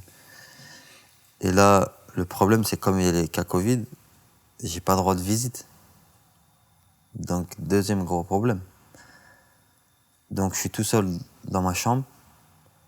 J'arrive à prendre mon téléphone avec mon autre bras pour pouvoir appeler, donner un peu de nouvelles. Je suis shooté, je suis fatigué. J'appelle ma femme, mon frère et tout. Et j'ai dit à ma femme, essaie de venir à l'hôpital. Elle me dit, ouais, je vais faire le maximum. Je passe la nuit à Passe et vers 5h du matin, 6h du matin, des douleurs comme j'ai jamais eu de toute ma vie, des douleurs folles. À 5h du matin, j'appelle ma femme en pleurant. Je lui dis, s'il te plaît, viens à l'hôpital. Même s'il ne te laisse pas passer, force, fais quelque chose. Je peux pas rester tout seul dans la chambre. J'ai trop mal, appelle-moi un médecin. Je la bombarde. Elle me dit, j'arrive. Elle vient, 6h du matin, elle vient. Il ne la laisse pas rentrer dans l'hôpital. Il ne la laisse pas rentrer dans l'hôpital. Elle passe par une sortie de secours par derrière. Je ne sais même pas comment elle a fait. Même elle n'a pas compris comment elle a fait. Elle arrive à rentrer dans l'hôpital. Elle rentre. Je lui dis que je suis au service infection, je sais pas quoi et tout. Chambre, telle chambre. Ah, elle arrive à monter. Quand elle arrive, les infirmières lui disent, vous avez le droit, madame Benzia et tout. Elle dit, oui, j'ai vu avec en bas, ils m'ont laissé monter. Après, les infirmières disent, ok, pas de problème et tout. On a réussi, c'est un miracle ça, je sais même pas comment elle a fait. Elle rentre, quand elle rentre dans la chambre, elle voit que je commence à crier un petit peu, tu vois, je commence à crier. Et la douleur dans ma main, c'était l'équivalent de mettre ma main dans du feu, pour de vrai. Comme si ma main, elle était dans du feu. Et toutes les 10 secondes, sur les bouts de mes doigts, c'est la même sensation que quand on met tes doigts dans une porte et qu'on claque la porte sur tes doigts. Toutes les 10 secondes, il y avait une pulsation de cette douleur-là. Et sinon, au global, c'était comme si ma main, elle était dans du feu. C'est indécent. C'était incroyable. Franchement, cette douleur, je vais m'en souvenir toute ma vie. Et Parce là, que t'es pas cachetonné là à cette époque. je suis cachetonné, mais les cachets qu'ils me donnent, ils suffisent pas. Ils n'arrivent pas à jauger, en fait, parce qu'ils essaient de donner des cachets par rapport à la douleur que tu as, mais ils n'arrivent pas à jauger. Et là, je commence à péter un plomb, je commence à crier dans l'hôpital, dans la chambre, je commence à crier. Et je suis même gêné de crier par rapport aux autres patients qu'il y a dans l'hôpital, tu vois. Mais je peux pas me retenir. Et là, je dis à ma femme... Mais tu cries qu'on t'entend dans le couloir, on t'entend... On m'entend partout, je crie de toutes mes forces. Tout le service, on t'entend, quoi. Ouais, tout, mais bien sûr que tout le service, on m'entend. Je crie de toutes mes forces. Et là, ma femme, elle est à côté, elle me voit, elle appelle les infirmières, elle appelle tout ce qu'elle peut appeler. Les infirmières, elles arrivent, elles me donnent des cachets. Ça fait rien. Les cachets, ils font rien. Et les infirmières, à un moment donné, elles me disent, les cachets qu'on vous donne, c'est le maximum que nous, infirmières, on est autorisés à vous donner. Maintenant, si on veut passer au palier supérieur, il n'y a que le médecin qui peut vous donner. Appelez le médecin, s'il vous plaît, et tout. Il n'est pas là. Il n'y a pas d'interne de garde. Il garde. n'y avait même pas un médecin de garde, il n'était même pas là, le médecin de garde. Il était 6h du mat. Le médecin, il arrive qu'à 8h. Nous, on dit, mais non, c'est pas possible, il y a un problème. Comment ça, il n'y a pas un médecin de garde? Ramenez quelqu'un et tout. Ouais, mais même le médecin de garde, il n'a pas droit, lui, de vous donner parce que c'est un stagiaire, en gros. En interne. Ouais. Ça fait là pendant 2 heures. Je crois que c'était 2 des pires heures de ma vie. Je crie, je pleure, tout ce que je peux extérioriser, j'extériorise. Trop mal. 8 heures du mat, le médecin il arrive. Le médecin il arrive, ma femme elle est dans la chambre. Déjà elle n'a pas le droit d'être dans la chambre. De deux, ma femme elle met une pression au médecin. Qu'est-ce que vous faites à cette heure-là? Pourquoi vous n'étiez pas avant et tout là. Donc là moi j'ai trop mal et ma femme elle s'embrouille avec le médecin. La catastrophe. C'est un calvaire le tableau. Le médecin il dit je vais vous sortir de la chambre et tout. Je dis mais comment ça vous allez sortir? Vous allez sortir qui? Vous pouvez pas sortir Oui mais non, qu'est-ce qu'elle fait là et tout. Je dis le problème c'est que j'ai trop mal, il me faut donner quelque chose. Donnez-moi le plus gros antidouleur du comment ça s'appelle? La morphine? La morphine. Donnez de la morphine, donnez tout ce que vous voulez. Médecin non, faut qu'on voit. Non, il commence à chipoter et tout. Il me donne un truc. La douleur elle part un peu, mais pas de ouf hein. Mais ça me calme un peu. Donc là, j'arrête de crier pendant un certain temps parce que ça calme un petit peu. Et là, ça repart. Et là, le médecin, il craque. Il dit, ah ouais, si la douleur elle est vraiment trop forte, il faut qu'on lui donne un truc puissant. Et là, ils me mettent sous perfusion de morphine et un autre truc, ça s'appelle la kétamine. C'est un truc puissant aussi. À partir du moment où ils me mettent en perfusion sur ça, là, la douleur a commencé à s'estomper. Mais pendant des heures, c'était... Genre, quand on dit vous êtes à combien de 0 à 10, t'étais à... J'étais à 50, frère. Ouais. C'était incroyable. Donc là, ils me mettent sous perfusion. Ils m'ont opéré. Et j'ai plus de pouce. Là, j'ai plus de pouce. Donc j'ai mes 4 doigts classiques, mais j'ai plus de pouce. J'ai une grosse broche externe. Et quand le chirurgien qui m'a opéré, on le voit, on lui pose des questions sur qu'est-ce qui s'est passé, c'est quoi le diagnostic de la main et qu'est-ce qu'on doit faire dans la suite. Et là, sur le qu'est-ce qu'il doit faire sur la suite, il est dubitatif, grave, il ne sait pas quoi répondre. Et sur le diagnostic que j'ai, il me dit, c'est très grave ce que vous avez. Vous avez perdu un pouce, comme vous l'avez vu. Il y a des bouts d'os de votre poignet qui sont partis. Et donc, il vous manque de la peau dans la main. Sinon, il faudra remettre de la peau. Il me dit, ouais, il va falloir qu'on remette de la peau, il va falloir qu'on remette de l'os. Donc, ça va être un long processus. Mais avant de remettre de la peau, il faut vous nettoyer la main, puisque votre main elle a subi un accident dans des graviers, tout ça. Donc, pendant 2-3 semaines, il va falloir vous nettoyer la main régulièrement pour que votre main soit propre. Et une fois que votre main elle est propre, on vous fera une greffe de peau. Première étape, il me dit ça. Mais là, je te dis ça comme ça, mais il me le dit pas direct comme ça. Au début, quand il arrive, il est grave perplexe et il veut pas parler en gros. Et on doit lui tirer les verres du nez pour qu'il nous explique tout ça. Donc à partir d'un moment, on a ce diagnostic-là. Et moi, je suis fatigué, je suis shooté, j'ai mal. Je me pose pas la question d'être transféré dans un hôpital entre guillemets plus compétent, des spécialistes de la main ou quoi que ce soit. Je me dis, je suis en France, je suis dans un hôpital, ça va faire leur boulot entre guillemets. Donc je laisse filer le truc. Donc là, pendant 2 semaines, je suis hospitalisé. Pendant les 2 premières semaines, tous les 4 jours, ils viennent, ils me nettoient la main.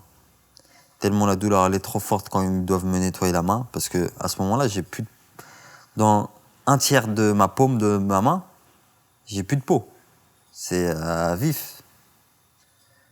Donc tous les 4 jours, ils viennent me nettoyer la main, et tellement la douleur elle est trop forte, ils sont obligés de m'envoyer au bloc opératoire, m'endormir pour me la nettoyer la main, parce que sans m'endormir, c'est trop fort la douleur.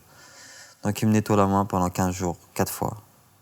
Au bout de la 4e fois, le chirurgien a dit c'est bon, la main elle est bien nettoyée, c'est propre, on va pouvoir prendre de la peau.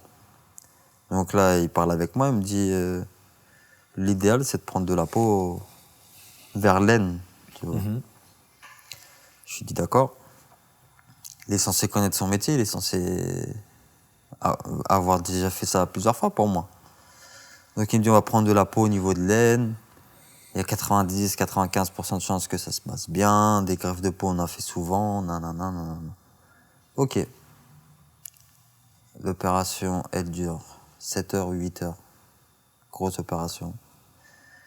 Il me prend la peau au niveau de l'aine, il me la met au niveau de la main, au niveau de la paume. Je sors d'opération, il me dit ouais, ça s'est bien passé, bien, tranquille, comme il voulait, nanana. Ok, pas de problème. J'ai toujours la grosse broche dans ma main pour maintenir ma main et mon poignet. Et il me dit maintenant, ça va être le plus dur, mais c'est le processus. Comme on vient de vous faire la greffe de peau, vous devez rester 5 jours alité sur le lit sans bouger, allongé. J'ai pas le droit de me redresser à 90 degrés pour manger. Je dois rester maximum 30 degrés. Donc pendant 5 jours, je suis sur le lit alité, sans bouger. Ça veut dire pour faire tes besoins, c'est allongé dans un truc. Pour manger, c'est allongé. Tu peux rien faire. Et ça, c'était l'enfer de ouf. Ça, c'était une épreuve de ouf. 5 jours comme ça sans bouger. Et C'est quoi l'explication? pour lui, pour que le sang il passe bien dans la greffe de peau, pour que la greffe de peau prenne bien, il faut que le corps il bouge pas de plus de 30 degrés. Faut que le sang il reste au même endroit, Ouais, qu'il mais moi, stagne. quand il m'explique ça, moi, je me dis, ok, c'est un chirurgien, il me dit ça, c'est que ça doit être ça. Oui, il est calé, ouais. Ouais, c'est ça le processus. Donc oui, tu vas souffrir, mais t'as pas le choix. Donc j'obéis. Et en plus de ça, à la sortie de l'opération, il y avait un espèce pas un aspirateur, un truc qui chauffe, un espèce de petit chauffage qui t'envoie de l'air chaud dans la main. Parce qu'il pour que ça réussisse, il fallait que la main soit chaude. Donc il y avait un petit de l'air chaud chauffé à 37 degrés dans ma main H24. H24 les 3 premiers jours. Les 3 premiers jours le chauffage et 5 jours alité. C'était ça le processus. J'ai dit ok. C'est un truc de malade mental. Et quand je te dis que les journées ne passaient pas, et j'étais fatigué, mais j'arrivais pas à dormir.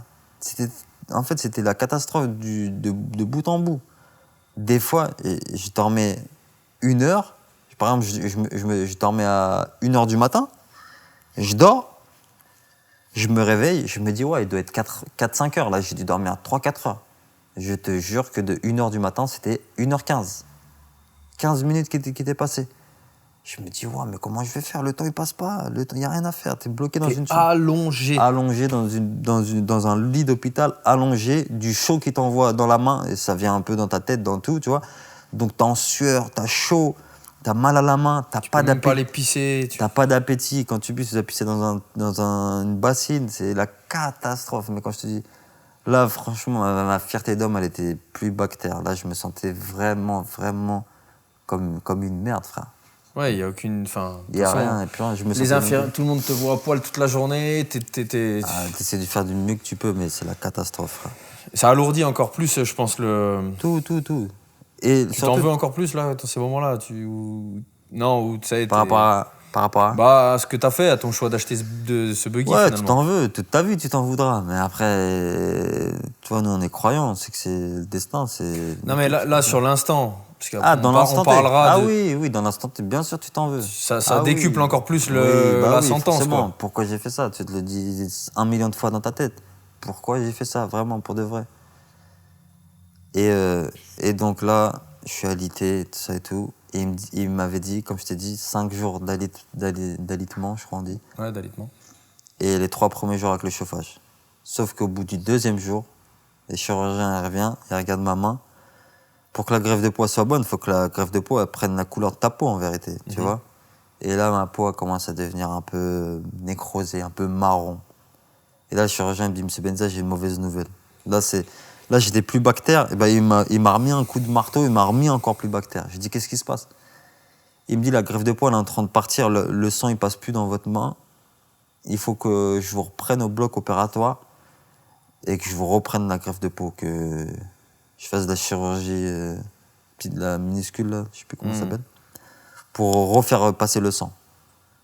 Et là, il m'a tué. Mentalement, là, il m'a tué. Je dis, mais non, pourquoi ça m'arrive? Pourquoi ça m'arrive? Donc, on repart au bloc, C'est reparti, je sais plus, 3-4 heures d'opération pour essayer de refaire vivre la main, en fait. Refaire vivre la greffe de peau. Je ressors du bloc. Les 2 jours d'alitement que j'avais fait, ils comptent plus, il faut que je refasse 5 jours. Tu te fous de ma gueule. Je te jure. Catastrophe. Rechauffage, re-alitement. Là, j'y crois pas, là. Là, je dis non, là, je suis même plus dans un cauchemar. Carrément, à un moment donné, je me demande si c'est la réalité ou si je suis dans un cauchemar, pour te dire. T'as Tellement... l'impression que t'es Ouais. coincé dans... Là, je me dis non, enfer. faut que je me réveille, il y a quelque chose, c'est pas possible, frère. Et moi, à ce moment-là, je reçois plein de messages aux gens, de la part des gens, des proches, tout ça et tout. Yas, comment tu vas? Je réponds à tout le monde, ça va et tout, mais personne sait que ça va vraiment pas, tu vois. Quand tu lis dans les faits divers, Benzia a eu un accident de la main, tac, il s'est fait opérer. Ok, il va se faire opérer, ça va être réglé. Ouais, c'est fini, t'attends un gars qui a le bras dans le plâtre et tout va bien. Voilà, tu t'imagines ça, frère. Mm. Mais t'imagines pas les trucs de fou qui se passent là. En plus, en plein Covid, Un plan- pas de Ouais, visite. Pas de visite, C'est rien. clando pour venir te voir, en gros. Ouais, de ouf. Et donc, c'est reparti pour 5 jours d'alitement, la catastrophe. Au bout de 5 jours, ma main, on voit qu'elle devient marron-noir. Donc je dis au chirurgien, mais un problème, elle n'a pas marché, la nouvelle opération qu'on a faite. Il me dit non, mais de toute façon, comme le sang est passé plus pendant un certain moment, votre main va rester marron-noir. Avec le temps, peut-être ça va redevenir la Couleur peau, quoi, couleur Ouais. chair. Là, quand il me dit des trucs comme ça, je commence à me poser des questions. Je commence à me dire, mais attends. Depuis le début, il m'a raté la greffe de peau. La maman, elle est noire. Il me raconte des trucs, des fois, il n'est pas cohérent. Je lui pose des questions. Là, je commence à interpeller ma femme et mon frère. Je leur dis, s'il vous plaît, regardez sur Internet les meilleurs chirurgiens de la France. Je me déplace n'importe où, on s'en fout. Mais c'est pas clair ce que c'est en train de me faire, là. Donc, ils regardent sur Internet, tout ça et tout. Moi, je suis toujours là-bas, alité, tout ça et tout. Et à un moment donné, j'alerte le chirurgien et tout. Je lui dis, mais bon, là, on parle pour la greffe de peau. Il me dit, oh, faut attendre au moins 2 semaines pour voir si ça a pris, et tout ça et tout. Je dis, ok, mais au niveau du poignet, vous m'avez dit que j'avais perdu des os. Comment ça se passe? Il me dit, bah, pour ça, moi je suis chirurgien de plastique, donc greffe de peau, c'est moi qui m'en occupe, mais pour ce qui est poignet, os, tout ça, c'est pas moi qui m'en occupe, c'est un autre chirurgien. Donc je vous l'envoie demain et il vous parlera de ça et tout, parce qu'en 2e étape, faudra faire ça aussi. Je dis, ok, waouh, dans quelle histoire je suis allé, moi. Le lendemain, chirurgien pour le poignet au niveau des os, il vient. Même pas bonjour, il vient dans la chambre. Et il m'a remis encore 6 pieds sous terre. Je dis bonjour, monsieur chirurgien, voilà, je voulais avoir des infos sur mon poignet, tout ça et tout. Vous savez, je suis footballeur, c'est mon métier, et donc j'aimerais savoir si quand je pourrais reprendre, tout ça et tout. La cache catégorique, il vient, même pas de bonjour, rien, même, tu vois, pédagogue, aucune pédagogie, le gars. Il vient, monsieur Benzia, pensez pas au football, votre saison, elle est déjà finie. Pensez même pas à reprendre le football pour le moment. Pensez déjà à récupérer une main. Si vous récupérez une main, entre guillemets, classique, ce sera déjà une grande victoire. Mais pensez pas au football. Je dis, mais comment ça, pensez pas au football? Le football, c'est mon métier, c'est ce qui fait vivre ma famille, mes enfants. Je suis obligé de penser au football. Après, pensez pas au football au moins sur la saison. À la limite, ça me choque pas, moi, tu vois. Ouais, qui mais veuille il quand te dit même ça, te... il te dit ça. Là, on est mi-juin. Ouais. Ça veut dire qu'on est encore loin de la saison. T'as capté? Ah oui, parce que là, la saison n'est pas commencée. Non, la saison n'avait pas commencé. Tu vois. Donc, moi, dans ma tête, je me suis dit quoi? À un moment donné, quand je commençais à être un peu bien, quand j'étais dans mon lit d'hôpital, forcément, tu réfléchis, tu te poses des questions, tu trucs. Dans ma tête, je me suis dit, une grosse blessure dans le foot, la grosse blessure dans le foot, c'est les croisés. Les croisés, t'en as pour 7-8 mois, entre guillemets, plus ou moins. Il y en a un peu plus court, il y en a un peu plus long. Je dis, si je loupe comme si je venais avoir des croisés, on est au mois de juin. Moi, je fais des calculs dans ma tête. Juillet, août, septembre, octobre, novembre, décembre, janvier, 7 mois. Je me dis, si j'arrive à reprendre en janvier, c'est top. Je dis, mais là, ok, j'ai eu un truc de fou dans ma main. Mais c'est une main, je peux reprendre le foot peut-être après les jambes, c'est plus important. Je me pose plein de questions, je me fais des films, j'essaie d'être optimiste. Ouais, t'essaies de positiver, Ouais, frère. voilà. En même temps, tu piétines dans Bah la oui. merde depuis... Ça veut dire quand il te dit ça, le gars, il te casse. Il te dit, pense pas au foot. Je dis, mais comment ça, pense pas au foot? Donc, il me dit ça, il sort. Il me dit ça et il rajoute pour le poignet, vous avez perdu des os, il faudra vous prendre des os de la hanche pour les mettre dans le poignet. Je dis, mais comment ça, des os de la hanche? Donc encore une opération au niveau de la hanche, prendre des os, ça se trouve, ça va me faire courir différemment par rapport à avant. Je me pose plein de questions. Je dis, mais non, c'est pas possible. Et il sort. Boum, il sort. Et là, quand il sort, je suis dans le trou. Je suis dans le trou. Ma femme, elle essaie de me remonter le moral, mais il n'y a rien à me remonter le moral. Tu peux me raconter ce que tu veux, il y a Là, rien. tu commences à te dire, je jouerai plus au foot ou pas? Tu penses à des trucs comme ça? Non. Ta femme, elle te le dit, elle t'accable, elle te dit pourquoi t'as fait ça, c'est cuit. Non. Ton agent, personne? Mon agent, il m'appelle, il était pas bien du tout, tu vois. Il me dit pourquoi t'as fait ça, il me le dit, tu vois, mais ma femme, elle me le dit pas pour pas m'achever. Et ma femme, elle me dit pas que tu ne rejoueras pas au foot. Elle essaie d'être optimiste avec moi, même si elle le pensait pas. Elle me disait qu'elle pensait pas que j'allais revenir rapidement, mais elle me disait, je pensais même pas au foot, moi. Mais pour que tu sois un peu bien dans ta tête, je te disais, oui, tu peux revenir, t'inquiète pas et tout, alors qu'elle n'en avait aucune idée. Et donc, voilà, ça se passe comme ça au CHU de Dijon. La greffe de peau, elle marche pas. Donc, je suis rentré au CHU le 28 mai et je sors du CHU le 6 juillet. Donc, je reste presque 1 mois et demi à l'hôpital, hospitalisé. Tu sais que j'avais même pas conscience que t'es resté aussi longtemps. Ouais, 1 mois et demi, mais c'est... Sans sortir de l'hôpital. Sans sortir, ouais, incroyable.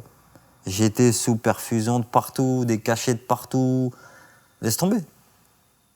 Et donc, une semaine avant que je sorte de l'hôpital, je vois que ma main, elle est bizarre. Ma main classique où ça n'a pas été touché par l'accident, mes doigts, tout ça et tout, c'est la couleur de ma main.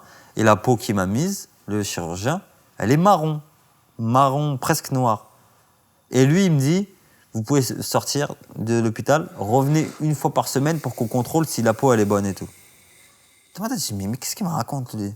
Mais la peau, ça se voit qu'elle est pas bonne. J'ai pas besoin d'être un chirurgien, là. Donc, une semaine avant de sortir de l'hôpital, ma femme et mon frère, on a réussi à trouver, via un bon ami à moi, on arrive à trouver le numéro d'un chirurgien spécialisé dans la main à Lille. Et je regarde sur Internet, on regarde son CV, son truc et tout, super bien noté, tout le monde que des éloges et tout, ouais. Des bons avis sur lui, tout ça et tout. Je l'appelle, je me présente, je lui explique mon accident, je lui explique ce qu'ils m'ont fait durant l'hospitalisation à Dijon. Premièrement, il me dit, je comprends pas pourquoi vous êtes hospitalisé 1 mois et demi. Sans qu'on s'est vu. Il me dit, monsieur Benzia, avec tous mes respects pour le corps médical de Dijon, moi je suis spécialisé dans la main. Lui, le chirurgien de Lille, il est spécialisé dans la main, dans le poignet et dans le coude. Lui, il fait tous les trois. C'est pas un chirurgien qui vient pour le coude. Lui, il est spécialisé dans les trois. Il me dit, avec tous mes respects, je comprends pas une hospitalisation d'1 mois et demi. Il me dit, moi je fais ça depuis des années. Ça n'existait pas une hospitalisation d'1 mois et demi. Il me disait, excusez-moi, je dis pas que votre accident c'est pas grave ou quoi que ce soit, mais pour être hospitalisé 1 mois et demi, même pour une main, ça n'existe pas. Je dis ok. Et je dis, est-ce qu'on peut se voir d'urgence? Je vais sortir de l'hôpital normalement le 6 juillet. J'ai besoin de vous voir en consultation d'urgence. Ils m'ont fait une greffe de peau. Ils m'ont pas touché au poignet, mais ils m'ont dit que je devais faire une greffe d'os au poignet. Donc voilà, Donc ça veut dire qu'en plus, au bout d'1 mois et demi, ton poignet, c'est pas du tout solutionné. Ils l'ont pas touché, ils l'ont pas bougé. Ils ont mis une broche et ils l'ont pas touché le poignet. J'arrive, quand j'appelle le chirurgien, il me donne rendez-vous le 8 juillet, 2 jours après. Donc moi, je sors de l'hôpital lundi. Le mercredi, 2 jours après, j'ai rendez-vous à Lille. Donc je prends le train, je monte à Lille avec ma femme, mon conseiller, et on monte là-haut. On monte et la catastrophe. Catastrophe, il me dit, monsieur Benzia, je sais pas ce qu'ils vous ont fait, mais ils vous ont fait, entre guillemets, de la merde de A à Z. Et quand j'arrive, il me fait faire une radio et il m'examine. Je dis, qu'est-ce qui se passe? Je dis, là, franchement, j'ai été plus bactère. Dites-moi tout et qu'on avance. Il me dit, bien sûr, on va avancer. Je suis là pour ça. Nanana. Il me dit, premièrement, la greffe de peau, elle est morte. Il n'y a rien qu'à marcher. La peau, elle vit pas. Elle est marron, noire. Ça coule un peu. C'est pas bon, c'est pas beau, c'est pas bon, c'est rien. Il n'y a rien de bon. Premièrement, il faut l'enlever, la greffe de peau. Je dis, ouais, d'accord. Je dis, ça, je me doutais. Il me dit, deuxièmement, vous avez une grosse luxation au niveau du poignet. Je dis, mais c'est pour ça que j'ai des douleurs quand je bouge juste un peu la main. Il me dit, bien sûr, c'est pour ça. Il me dit, le problème, c'est quoi? C'est qu'une luxation, ça doit se remettre rapidement. Vous, ça fait plus d'1 mois et demi. Ça fait à peu près 1 mois et demi que votre accident il a eu lieu. Donc, ça veut dire que ça fait 1 mois et demi que votre poignet il est luxé. Donc, à un moment donné, le corps humain, il s'adapte. Ça se trouve, au jour d'aujourd'hui, quand je vais vous opérer, M. Benzia, la luxation, je ne pourrai même plus l'enlever. Il va falloir que je la casse. Je dis, waouh. Elle me dit, mais je comprends pas, ça c'est la base de la médecine. Quand il y a quelque chose de luxé, tu le remets en place. Il me dit, ils ont pas touché votre poignet. Donc, premièrement, il m'a dit, j'enlève la greffe de peau. Quand je vous vois au bloc, je dois vous enlever la greffe de peau. Je dois vous nettoyer la main, parce qu'il faut bien la nettoyer, pour pas qu'il y ait d'infection. Et je vous remets la luxation, je la remets droite. Et il me dit, ensuite, comme je vais vous opérer, je vais voir de l'intérieur qu'est-ce qui se passe réellement. C'est quoi ce qu'il y a à faire. Je dis ok. Miraculeusement, ce chirurgien, Guillaume Wavreil, tu vois, je vais dire son prénom parce que c'est lui qui m'a, entre guillemets, sauvé la main. Guillaume Wavreil. Guillaume Wavreil. Wavreil. À Lille, ouais. Ok. Il m'opère 2 jours après, il arrive à me trouver un bloc opératoire 2 jours après, le 10 juillet. Et c'est l'opération, entre guillemets, où il va s'apercevoir du chantier. Tu vois, c'est la première fois où il va voir de lui-même, au bloc opératoire, ce qu'il y a à faire, ce qu'il faut faire. On sort de l'opération, déjà différence avec Dijon, c'est que lui, à Lille, Guillaume Wavreil, quand il m'opère, il me fait une piqûre dans le bras, et mon bras est anesthésié. Ça veut dire pendant l'opération, il me met un rideau, et pendant qu'il m'opère, on discute. Je suis conscient, on discute, il n'y a pas de problème. Alors qu'à Dijon, toutes les opérations qu'ils m'ont faites, Anesthésie générale. Anesthésie générale. Et tout le monde sait que comme ça peut être dangereux, l'anesthésie générale. Donc déjà, grosse différence. Parce que là, il m'anesthésie mon bras, je finis l'opération, je suis conscient, je monte dans la chambre, et petit à petit, ça part. Tandis qu'à Dijon, l'anesthésie générale, tu sors de l'anesthésie générale, quand il te réveille, tu dois rester 2 heures dans une salle de réveil, t'es fatigué, t'es shooté, t'en peux plus. Donc il m'opère le 10 juillet, et il m'enlève la greffe de peau, il me dit, monsieur Benzia, je vous ai enlevé, j'ai nettoyé, mais bon, ça reste, il y a encore un peu de saleté, donc il va falloir nettoyer encore. Je peux pas vous remettre une greffe de peau d'emblée, parce qu'il faut nettoyer, justement. Et il me dit, j'ai réussi, il me dit, je sais même pas comment j'ai fait, j'ai réussi à réduire la luxation, à la remettre bien. Il m'a dit, le bon truc, c'est que dans le malheur de Dijon, quand ils vous ont mis la broche externe, ils l'ont mal fixée. Donc ça fait que la luxation, elle n'a pas été consolidée. Donc il m'a retiré la broche externe. Il m'a mis des broches internes, donc j'avais plus rien qui sortait de ma main. Il m'a mis des broches à l'intérieur pour maintenir. Et donc quand je sors de l'opération, j'ai de nouveau plus de peau au niveau de la paume, une partie de la paume. Et il vient me voir après l'opération, voilà, il me dit, monsieur Benzia, va falloir procéder en plusieurs étapes. Première étape, je suis désolé, mais il va falloir vous refaire une greffe de peau. Et il me dit, deuxième étape, c'est vrai qu'il va vous falloir faire une greffe d'os. Je dis, mais à Dijon, ils m'ont dit que j'aurais besoin d'une greffe d'os au niveau de la hanche. Et si c'est possible, moi, j'aimerais pas faire au niveau de la hanche. Footballeur, vous savez, moi, je cours et tout, j'ai pas envie que ça me fasse un truc bizarre ou quoi que ce soit. Et il me dit, ouais, vous avez raison et tout. Il me dit, non, je pense qu'il vous manque deux bouts d'os au niveau du poignet, mais il n'y a rien d'affligeant. Alors qu'à Dijon, il me disait, ton poignet, il est mort, limite. Alors que lui, il me dit, non, ton poignet, il est bien, il te manque 2 bouts d'os, mais il me dit, si tout se passe bien, les 2 bouts d'os, j'irai les chercher dans le coude. J'irai prendre 2 bouts d'os du coude et j'irai vous le mettre dans le poignet et ça repart. En gros, il n'y a pas de problème. Votre poignet, il n'est pas détruit ou quoi que ce soit. Donc déjà, les diagnostics, c'est même pas les mêmes.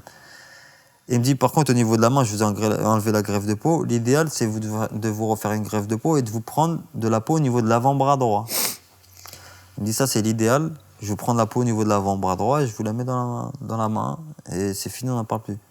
J'ai dit, mais ça se passe comment, la greffe de peau? Il me dit, bah, je vous prends la peau à droite, je vous la mets dans la main. Vous restez 2 jours à l'hôpital pour qu'on surveille. Et on sait généralement au bout du 3e jour si la greffe de peau l'a pris. Normalement, il n'y a pas de quoi que ça ne prenne pas. Il me dit au bout du 3e jour, si je vois que tout est nickel.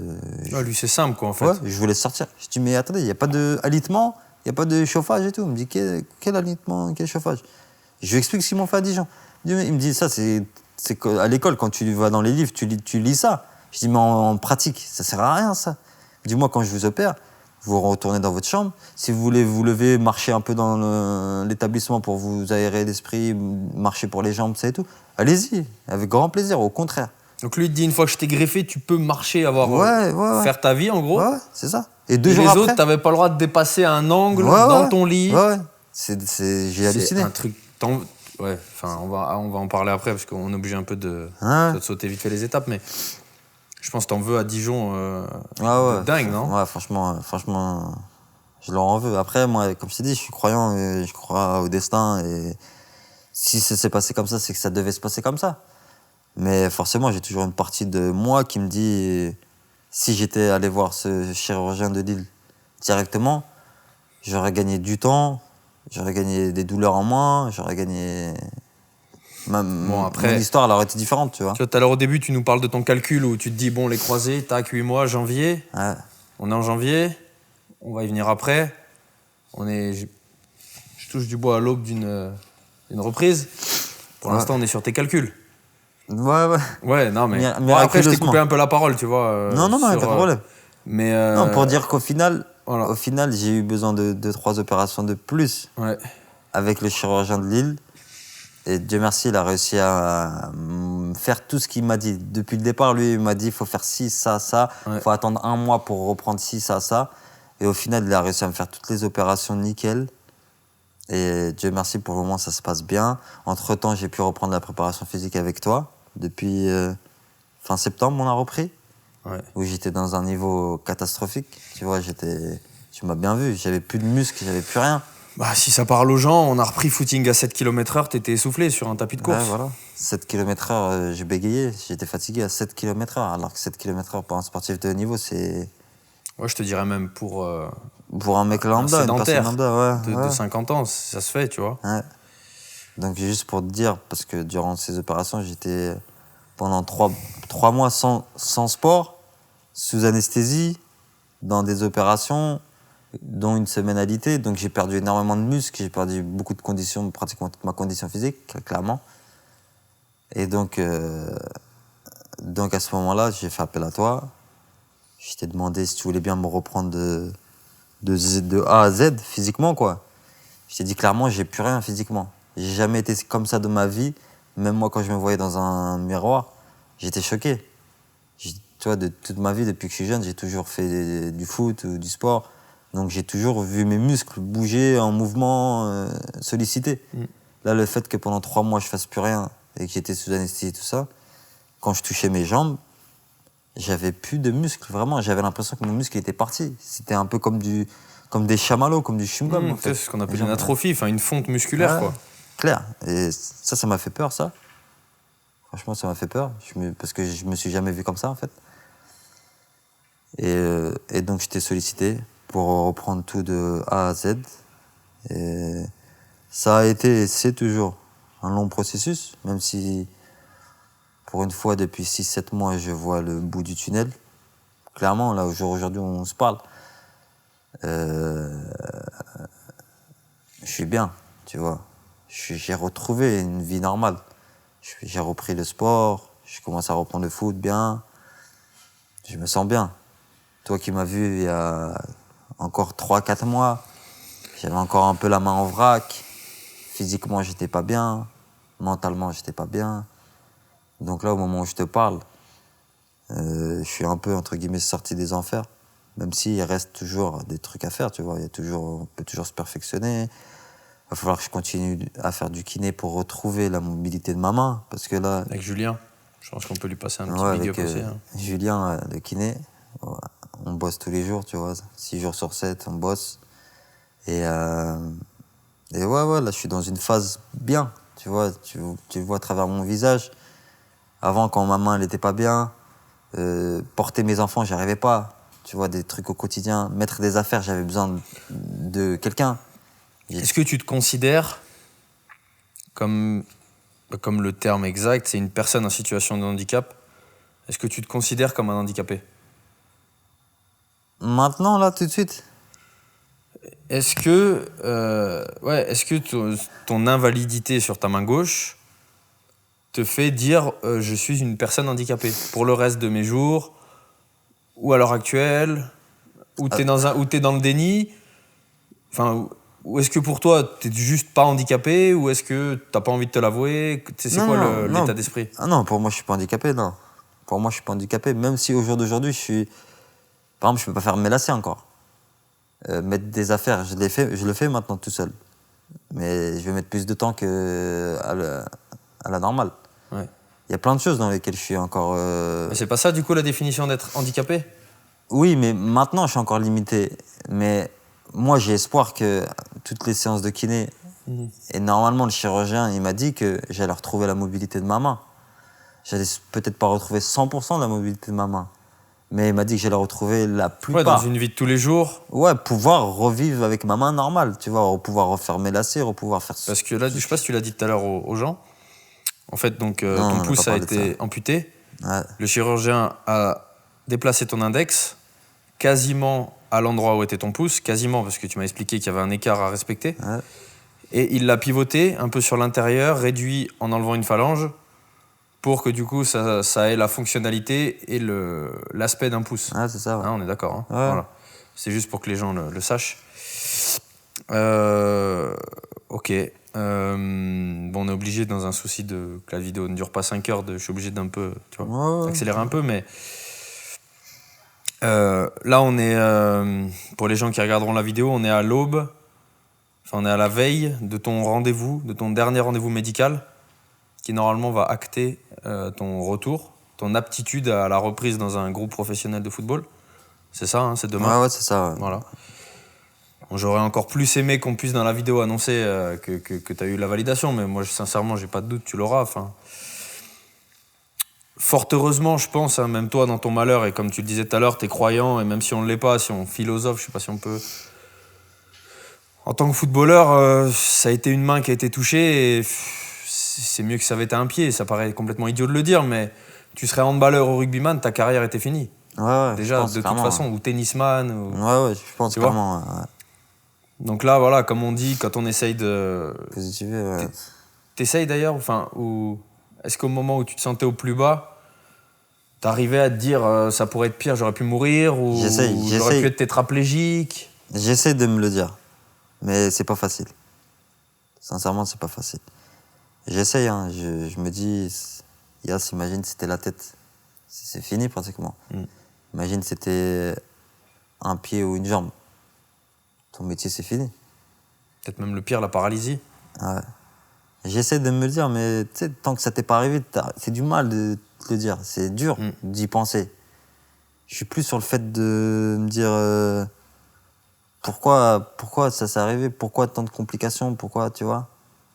Tu comprends maintenant pourquoi dans un contrat de footballeur, et je pense de beaucoup de sportifs professionnels, il y a cette interdiction des engins motorisés. Ouais, je comprends. Non, mais je comprends totalement, carrément. Mais c'est pour ça que mon message, moi, je voulais faire le podcast avec toi pour ceux qui verront mon message. C'est quand tu es footballeur professionnel ou un autre sport, bien sûr, tu veux profiter de ta famille, de la vie. Tu vois, là, j'étais dans une idée où je me suis dit, je vais profiter un peu, tu vois, en forêt, conduire tranquille, tout ça et tout. Mais du jour au lendemain, un accident, ça peut arriver trop rapidement. Donc, toujours faire attention, penser à sa famille, ses enfants, et toujours calculer les bénéfices, risques et ce que tu vas gagner. Et au final, est-ce que ça vaut d'aller faire 15, 20, 30 minutes de quad, buggy? Tu vas prendre Scooter, un peu de plaisir. moto, Ouais. peu importe. Alors que s'il peut arriver juste une petite couille, ça peut changer ta carrière et surtout ta vie. Parce que là, on en revient à la même. On parle un peu de football parce que c'est mon métier, il n'y a pas de problème. Mais si demain, ma main elle était amputée, là, je l'avais dit à personne, mais à un moment donné, dans mon hospitalisation à Dijon, tellement les douleurs elles étaient fortes, à un moment donné, j'ai appelé le chirurgien, je lui ai dit, mot pour mot, s'il vous plaît, amputez-moi la main. Carrément. Tellement j'étais plus bactère. Je pensais même plus au foot, je pensais plus à rien. Je lui ai dit, j'ai trop de douleur, enlevez-moi la main. Et quand je lui ai dit ça, il m'a dit non, on peut la sauver, on va pas vous amputer la main. Quand je lui ai dit ça, il est sorti, ma femme elle a dit non, arrête de dire n'importe quoi. Moi, j'étais allongé sur mon lit, je ferme les yeux, et là, je m'imagine dans une piscine avec mes enfants. Je me dis, mais si tu enlèves ta main, comment tu fais, Yacine? Même si le corps humain, il peut toujours s'adapter, mais ça n'aura jamais la même saveur.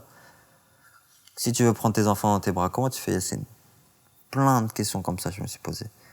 Après, je me suis dit, Yass, même si t'as mal, vas-y, la main, on va tout faire pour la sauver et on va la sauver. Donc, le message, c'est, même si on peut, il faut profiter de la vie, tout ça et tout, toujours faire attention sur C'est vrai, hein. ce que tu vas faire. Même, par exemple, je te donne un autre exemple. Le ski, il y en a beaucoup qui kiffent le ski. Mais un footballeur professionnel, c'est quoi Bien sûr. ta profession? C'est tes jambes. Donc, si tu vas faire un truc au ski qui est dangereux, le bénéfice, il est pas bon. Même si tu vas kiffer pendant 2, 3 jours, 4 jours, si t'arrive quelque chose, ça peut tuer ta carrière, ça peut tuer... Sachant, je pense qu'on est d'accord que parmi peut-être tous les sports, tous les sportifs, les footballeurs professionnels, vous êtes peut-être les mieux lotis, je dirais, tu vois. Au regard tout simplement de ce que vous rapporte votre statut, tu vois. Ouais, c'est sûr, ouais. Par rapport à peut-être à un sportif professionnel, je sais pas, un lutteur, un judoka, qui même à un très très haut niveau, gagne des cacahuètes au final au regard de tout ce qu'il peut souffrir pour accéder à ce niveau. Ouais. Et c'est vrai qu'avec du recul, je t'avoue, moi le premier, tu vois, je me dis, mais pourquoi, tu vois, pourquoi acheter ça, pourquoi et à la fois, voilà, quand t'as 25 ans, juste pourquoi, parce que j'ai envie de kiffer, comme tu dis. Ouais, mais l'initiative, ça part jamais d'une mauvaise non, initiative. c'est sûr, de toute façon, Une mauvaise évidemment, idée ou- tu te dis pas je vais me cracher. Bah ouais, tu penses pas. Moi, je suis motard et c'est vrai que bon, quand j'ai passé mon permis, t'as toujours, tu vois, quand tu repasses ton code et que tu vas à l'examen et que les seules vignettes de code à l'examen qu'avec des motards, c'est des mecs dans un arbre ou quand on attend les secours, A, B, C, enfin tu vois. Ah. Et c'est vrai que t'y penses, mais en même temps, quand t'es sur l'engin, en vrai, t'y penses pas, tu kiffes. T'as l'impression de maîtriser, tu vois. Et du coup, je sais pas comment ça va se passer là dans le futur et comment les médias vont relayer ton histoire. Mais à mon avis, il y a de fortes chances que tu deviennes l'exemple, tu vois, l'exemple de pourquoi. Pourquoi parce que Benzia, tu vois. Ouais, mais si à travers mon histoire, mon expérience, ça peut aider plein de gens. Et après, toi, ton histoire, encore une fois, j'espère, Dieu merci, je sais pas comment on le dit, une happy end ce profil, tu vois, qui sera validé demain, j'espère. Non, j'en doute pas. Tu sais, depuis le début, je crois toujours que je vais rejouer au foot à haut niveau. C'est pas juste rejouer au foot. C'est ta foi qui fait que tu y crois, tu penses? Ouais, grave. Mais je suis pas là pour rejouer au foot juste pour rejouer au foot. Je suis là pour rejouer au foot parce que je me suis fixé des objectifs hauts. T'es là pour jouer au foot. Ouais, pour remontrer le vrai Yacine. Pour niquer des mères, comme on dit. Je sais que t'es pas un mec vulgaire, donc... Ouais, mais... Non, mais avec des vraies ambitions. Mais bien sûr. Voilà. Là, le fait de pouvoir rejouer au foot, oui, ça va être une première étape de tout le travail qu'on a fait depuis des mois, tout le travail dans l'ombre, tu vois. Mais c'est pas la fin, ça, rejouer au foot. Rejouer au foot, entre guillemets, depuis le début, pour moi, c'est la normalité. Même s'il y a eu des moments où, des fois, il y en a qui ne pensaient pas. Il y en a beaucoup qui m'ont dit, Yass, ta saison, elle est morte. Il y en a sûrement encore, à l'heure où on enregistre, qui n'y pensent pas. Ouais, sûrement. Mais c'est encore mieux. Ouais, c'est encore mieux, C'est encore mieux quand, moi, comme je te le dis souvent, quand on est en séance, quand le matin, j'allumerai Infosport à la télé et que je verrai les stats de Benzia du match du dimanche. Ouais, j'espère, bien sûr. C'est l'objectif. Hein. Ouais, clairement, c'est l'objectif. Après, moi, comme je t'ai toujours dit aussi, les moments où t'avais pas trop le moral et tout, avant le foot, il y a la vie de tous les jours, t'as des enfants, t'es jeune, la validité sur des gestes à la con de je prends mon téléphone, je prends une bouteille d'eau, je change de chaîne à la télé, sur une télécommande. On va pas se mentir, si t'avais plus de main gauche et que t'avais plus de fonctionnalité de pince, ça serait compliqué. Ah ouais, clairement. Et là, bon, voilà, j'espère, moi, que dans 6 mois... hormis le fait que tu aies un dos en moins, tu auras une vie normale, tu vois. Et c'est sûrement ce qui va arriver. Bah, c'est l'objectif, ouais. D'ailleurs, s'il y a une saison 3 ou une saison 4, pourquoi pas refaire un remake de ce qui s'est passé depuis. Mais du coup, ça tombe bien que tu abordes l'aspect des saisons. Tu me mets le pied à l'étrier sur là où je voulais en venir. On est du coup sur la saison 2. Comme je l'ai dit tout à l'heure, tu inaugures cette saison 2. Et du coup, j'avais envie de rajouter un petit peu des choses.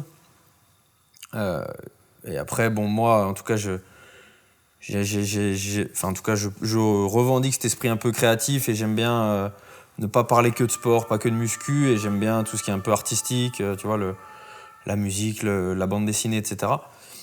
Et du coup, j'ai à ma droite, là, je sais pas si tu l'as vu tout à l'heure, une planche. Donc c'est une planche, c'est une feuille blanche, voilà, avec un crayon de papier, mais où tu as plusieurs options. Et en gros, ce que j'aimerais, c'est te laisser 1 minute 30 pour faire ce que tu veux, dessiner, écrire, vraiment ce que tu veux, ou je te laisse libre cours. Voilà. Soit tu me dessines par exemple ton rêve, si tu as un rêve ou si tu as quelque chose. Mais si tu penses avoir quelque chose de mieux à me dessiner que ton rêve, ou à écrire par exemple un paragraphe ou quelque chose, voilà, tu as 1 minute 30 et l'idée c'est qu'au terme de la saison, on fasse vivre un peu ça avec un album, un portfolio. On va voir encore dans quelle mesure on va l'exploiter. Mais voilà, en tout cas, j'aimerais que chaque invité maintenant, en plus de la trace audiovisuelle qui est sur la chaîne YouTube, c'est que l'invité laisse vraiment sa patte, tu vois, avec quelque chose de singulier. Donc déjà, est-ce que tu acceptes de te prendre au jeu ? Ouais, avec plaisir. Et deuxième chose, est-ce que... Je suis pas un fin dessinateur, mais... Non, mais je te rassure, si on était à l'inverse et que tu me demandais de le faire, je me sentirais pas plus malin, tu vois. Est-ce que tu veux un crayon de papier ou est-ce que tu veux, il y a des feutres de couleur là ? Un crayon de papier, ça suffit. Ça te va ? Ouais. Ok, alors écoute, je te laisse prendre ça. Et je demande à l'équipe de déclencher un chronomètre d'1 minute 30. Ah ouais, L'idée c'est de restreindre le temps pour voilà. Et donc si tu as envie de me l'expliquer pendant que tu le fais, libre à toi. Si t'as pas envie, on en parle juste après. Donc là, je te laisse, je te fous la paix. Ouais, on en parle après, là. On en parle après. En tout cas, t'as l'air inspiré, je suis content. Non, pas du Si, tout. t'as l'air inspiré.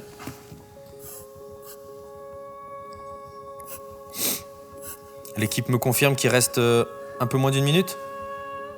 Super. Ah ouais, c'est chaud. Non, mais pas de pression.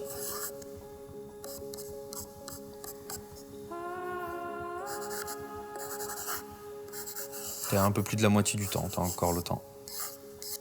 T'oublieras pas de le signer à la toute fin.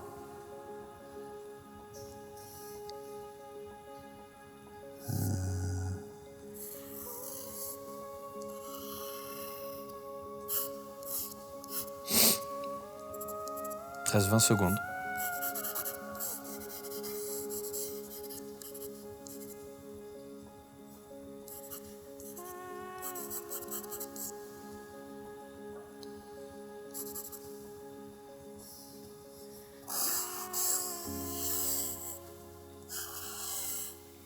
Les gars, on laisse terminer ou on stoppe ? On laisse terminer ? Allez, on laisse terminer, Yass. Juste, je signe.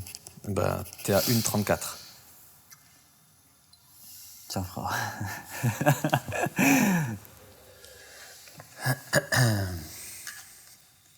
Avant que tu nous l'expliques, on y est sur la caméra ? Ok. Bah écoute, je te laisse l'expliquer pendant que qu'il est face cam. Ouais, c'est un truc simple, hein. T'as vu, j'ai fait des cieux, un soleil. Ensuite, j'ai fait... Bon, c'est éclaté, hein, mais bon. Non mais... J'ai fait ce que je ressentais, tu vois. Ouais. J'ai fait un grand cœur et dedans, j'ai mis mes 2 enfants et ma femme. Juste pour dire malgré qu'il y ait le foot, il y a des accidents dans la vie, il y a des hauts, il y a des bas. Mais le plus important, ça reste ta famille. Ça reste de profiter de la vie dans le bien, tu vois, avec ta famille. Et il n'y a rien de plus cher que ça, tu vois. J'aurais pu mettre ma mère ou mes frères et tout, tu vois, mais comme le temps, il était restreint, je préférais faire un petit garçon, mon fils, et une petite fille, ma fille, et ma femme à côté qui doit gérer tout ça au quotidien. Tu peux donner les prénoms de ta femme et de tes enfants ? Ouais, Sabrina pour ma femme, ma petite fille Alia et mon petit-fils Anas. Écoute, c'est beau. C'était un petit... J'avais pas vu le cœur, donc tu vois, c'est bien l'explication. Un petit clin d'œil, tu vois. Et t'as pas mis de ballon de foot dans le cœur, hein, donc ça veut bien dire que la famille, ça passe avant, quoi. Hein. Bah ouais, faut profiter de la vie.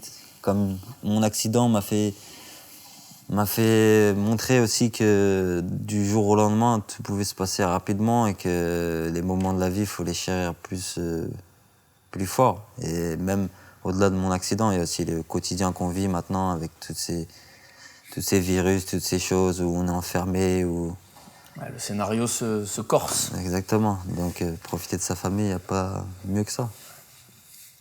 Écoute, super. L'autre petite chose, mais ça, c'est pas une nouveauté, je pense que tu le sais, c'est que je t'ai demandé d'amener un objet. Donc, on va essayer de passer 5 minutes là-dessus. Ouais, Moi, je pas le de problème. vois. Je t'avais dit qu'il fallait pas que je le voie, mais à la fois, je t'avoue que je suis content que ce soit ça. Pourquoi? Bah, parce que mes meilleurs amis sont algériens et tu sais à quel point les Algériens sont nationalistes et fiers de leur couleur. Donc, en vrai, Ouais, je t'ai pense ramené un petit que. maillot. Je t'ai ramené. En fait, c'est mon premier maillot. C'est ma première sélection en équipe d'Algérie. D'accord. C'était contre quand même. contre l'Éthiopie. J'étais rentré 20 minutes, un quart d'heure. Donc comme c'est mon premier, tu vois, je l'ai gardé à la maison. Et c'est toujours un souvenir qui fait plaisir parce que tu rends fier, énormément fier de tes parents, tes grands-parents, tous ceux qui vivent encore en Algérie. Ouais. Et c'est aussi un petit clin d'œil pour dire que durant cet accident, j'ai reçu énormément de soutien de proches, de un peu moins proches. Beaucoup de soutien de joueurs de l'équipe d'Algérie, tu vois. Sofiane Fegouli, Yassine Brahimi, Walid Mesloub, il y en a trop. Soudani, Hillel Soudani, Slimani, il y en a trop. Je pourrais pas dire tous les noms, mais j'ai reçu beaucoup de soutien et aussi du coach Jamel Belmadi, du coach de la sélection. Durant cette période, on a échangé. Il m'a aidé à surmonter aussi cette épreuve. Et depuis le début, comme je t'avais dit, quand on a repris les séances physiques, je me suis toujours fixé un objectif. Et tu le sais toi-même, qui a un rapport avec le maillot. Mhm. C'est la Coupe du Monde 2022 au Qatar, avec l'Algérie. C'est vraiment un objectif qui me tient à cœur. Et c'est pour ça aussi que je t'ai ramené cet objet pour dire que c'est un symbole dans le fait que c'est mon souvenir de mon premier match. Mais c'est aussi, quand je vois ce maillot, l'envie et la détermination, motivation au quotidien pour pouvoir remplir cet objectif.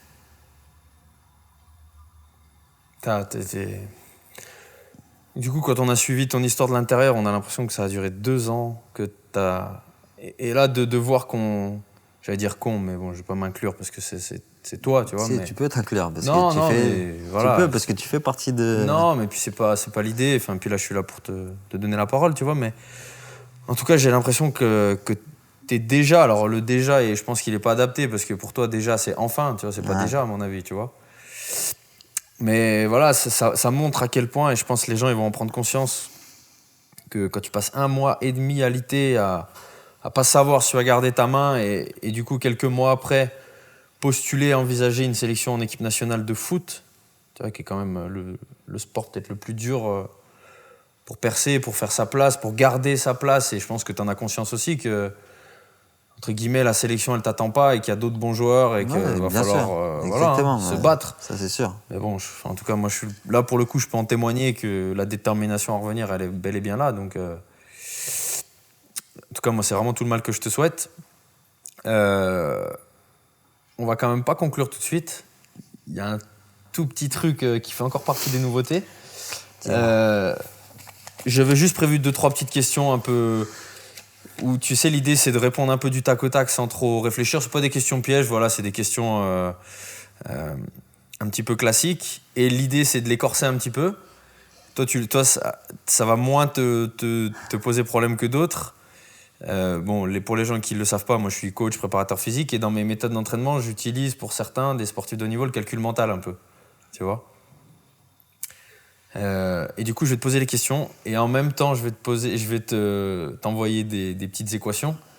Et l'idée, c'est de répondre à la question, de ne pas perdre le fil sur le calcul et d'enchaîner les questions. Ok ? Ah ouais. On fait soft. Tu me fais un entraînement avant l'entraînement. Voilà, je vais pas te poser des divisions auxquelles je serais moi bien incapable de répondre, mais voilà. Ok, t'es prêt ? Ouais. 3 x 2, le plus beau 6. match de ta vie ? Je sais pas, je vais dire le plus beau but de -1. ma vie. Quand j'ai mis 5. Quand j'ai mis la reprise de volée contre Saint-Etienne en Ligue 1, là, c'était le plus beau but de ma vie. Plus 2, le meilleur coach 7. que tu aies eu ? Meilleur coach Belmadi et Bielsa. C'est 2 styles différents, mais Plus 3. c'est un kiff les deux. 10. Un artiste que tu kiffes ? x2. Un artiste. Moins 1. 20, moins 1, 19. Un artiste, je sais pas, Maître Gims. Plus 2. Un film, ton film préféré? 21. Mon film préféré, j'ai même pas de film préféré, frère. Ici, c'est la street, quoi. Plus 2. Vas-y, je vais te dire Fast and Furious, frérot. Ok, plus 2. 21 plus de 23. Le club de tes rêves? Real Madrid. x2. 46.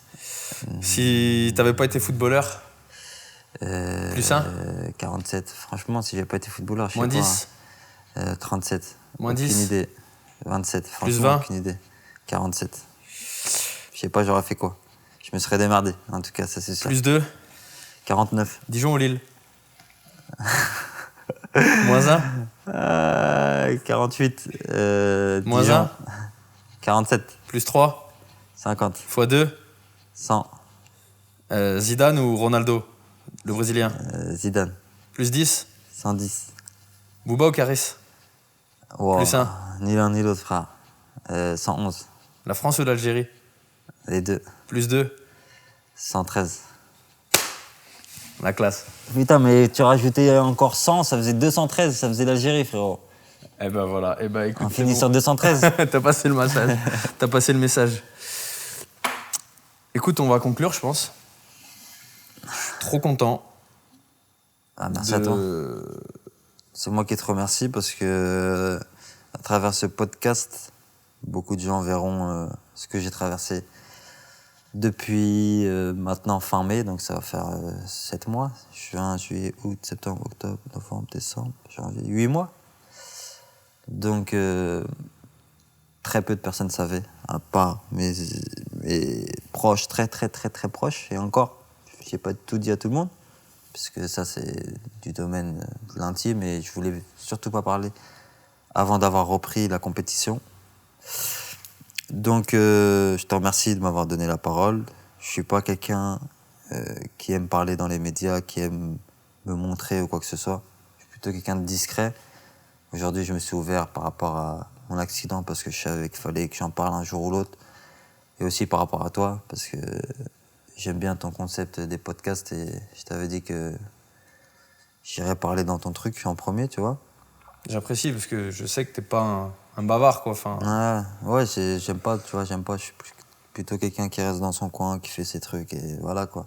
Je préfère faire parler par ma performance ou quoi que ce soit que plutôt autre chose, tu vois. Mais bon, faut bien de temps en temps donner un peu, comme on dit. Et si ça peut, surtout, le plus important, aider... C'est surtout que, voilà, comme tu dis, je pense que ton malheur, s'il peut calmer 2-3 ardeurs... Non, ça sera toujours ça de prix, hein, c'est sûr. Ouais, en tout cas, vraiment, merci Yas, parce que je pense que t'as parlé à cœur ouvert. Ouais, merci à toi. Et toi, Vraiment, en tout cas, je pense que les gens, ils vont le ressentir. Voilà, la motivation, ça tombe sous le sens, enfin, de là où t'en es, donc le statut privilégié de footballeur, à ce qui t'arrive, à la capacité à te remettre en question, à surmonter, et à aujourd'hui, 8 mois après, postuler à de nouveau une place en Ligue 1 et envisager à dans un an une place en Coupe du Monde. En tout cas, c'est tout le mal qu'on peut te souhaiter, je pense. Ouais, merci beaucoup. Merci d'avoir inauguré la saison 2 de Ça dit quoi. Avec plaisir.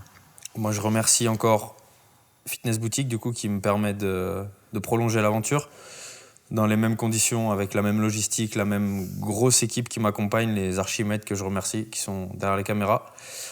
J'espère que vous aurez vraiment apprécié le témoignage de Yacine. Pour ceux qui auraient besoin de se calmer un peu, j'espère que ça vous servira de leçon. Merci encore une fois, Yass. Merci à toi.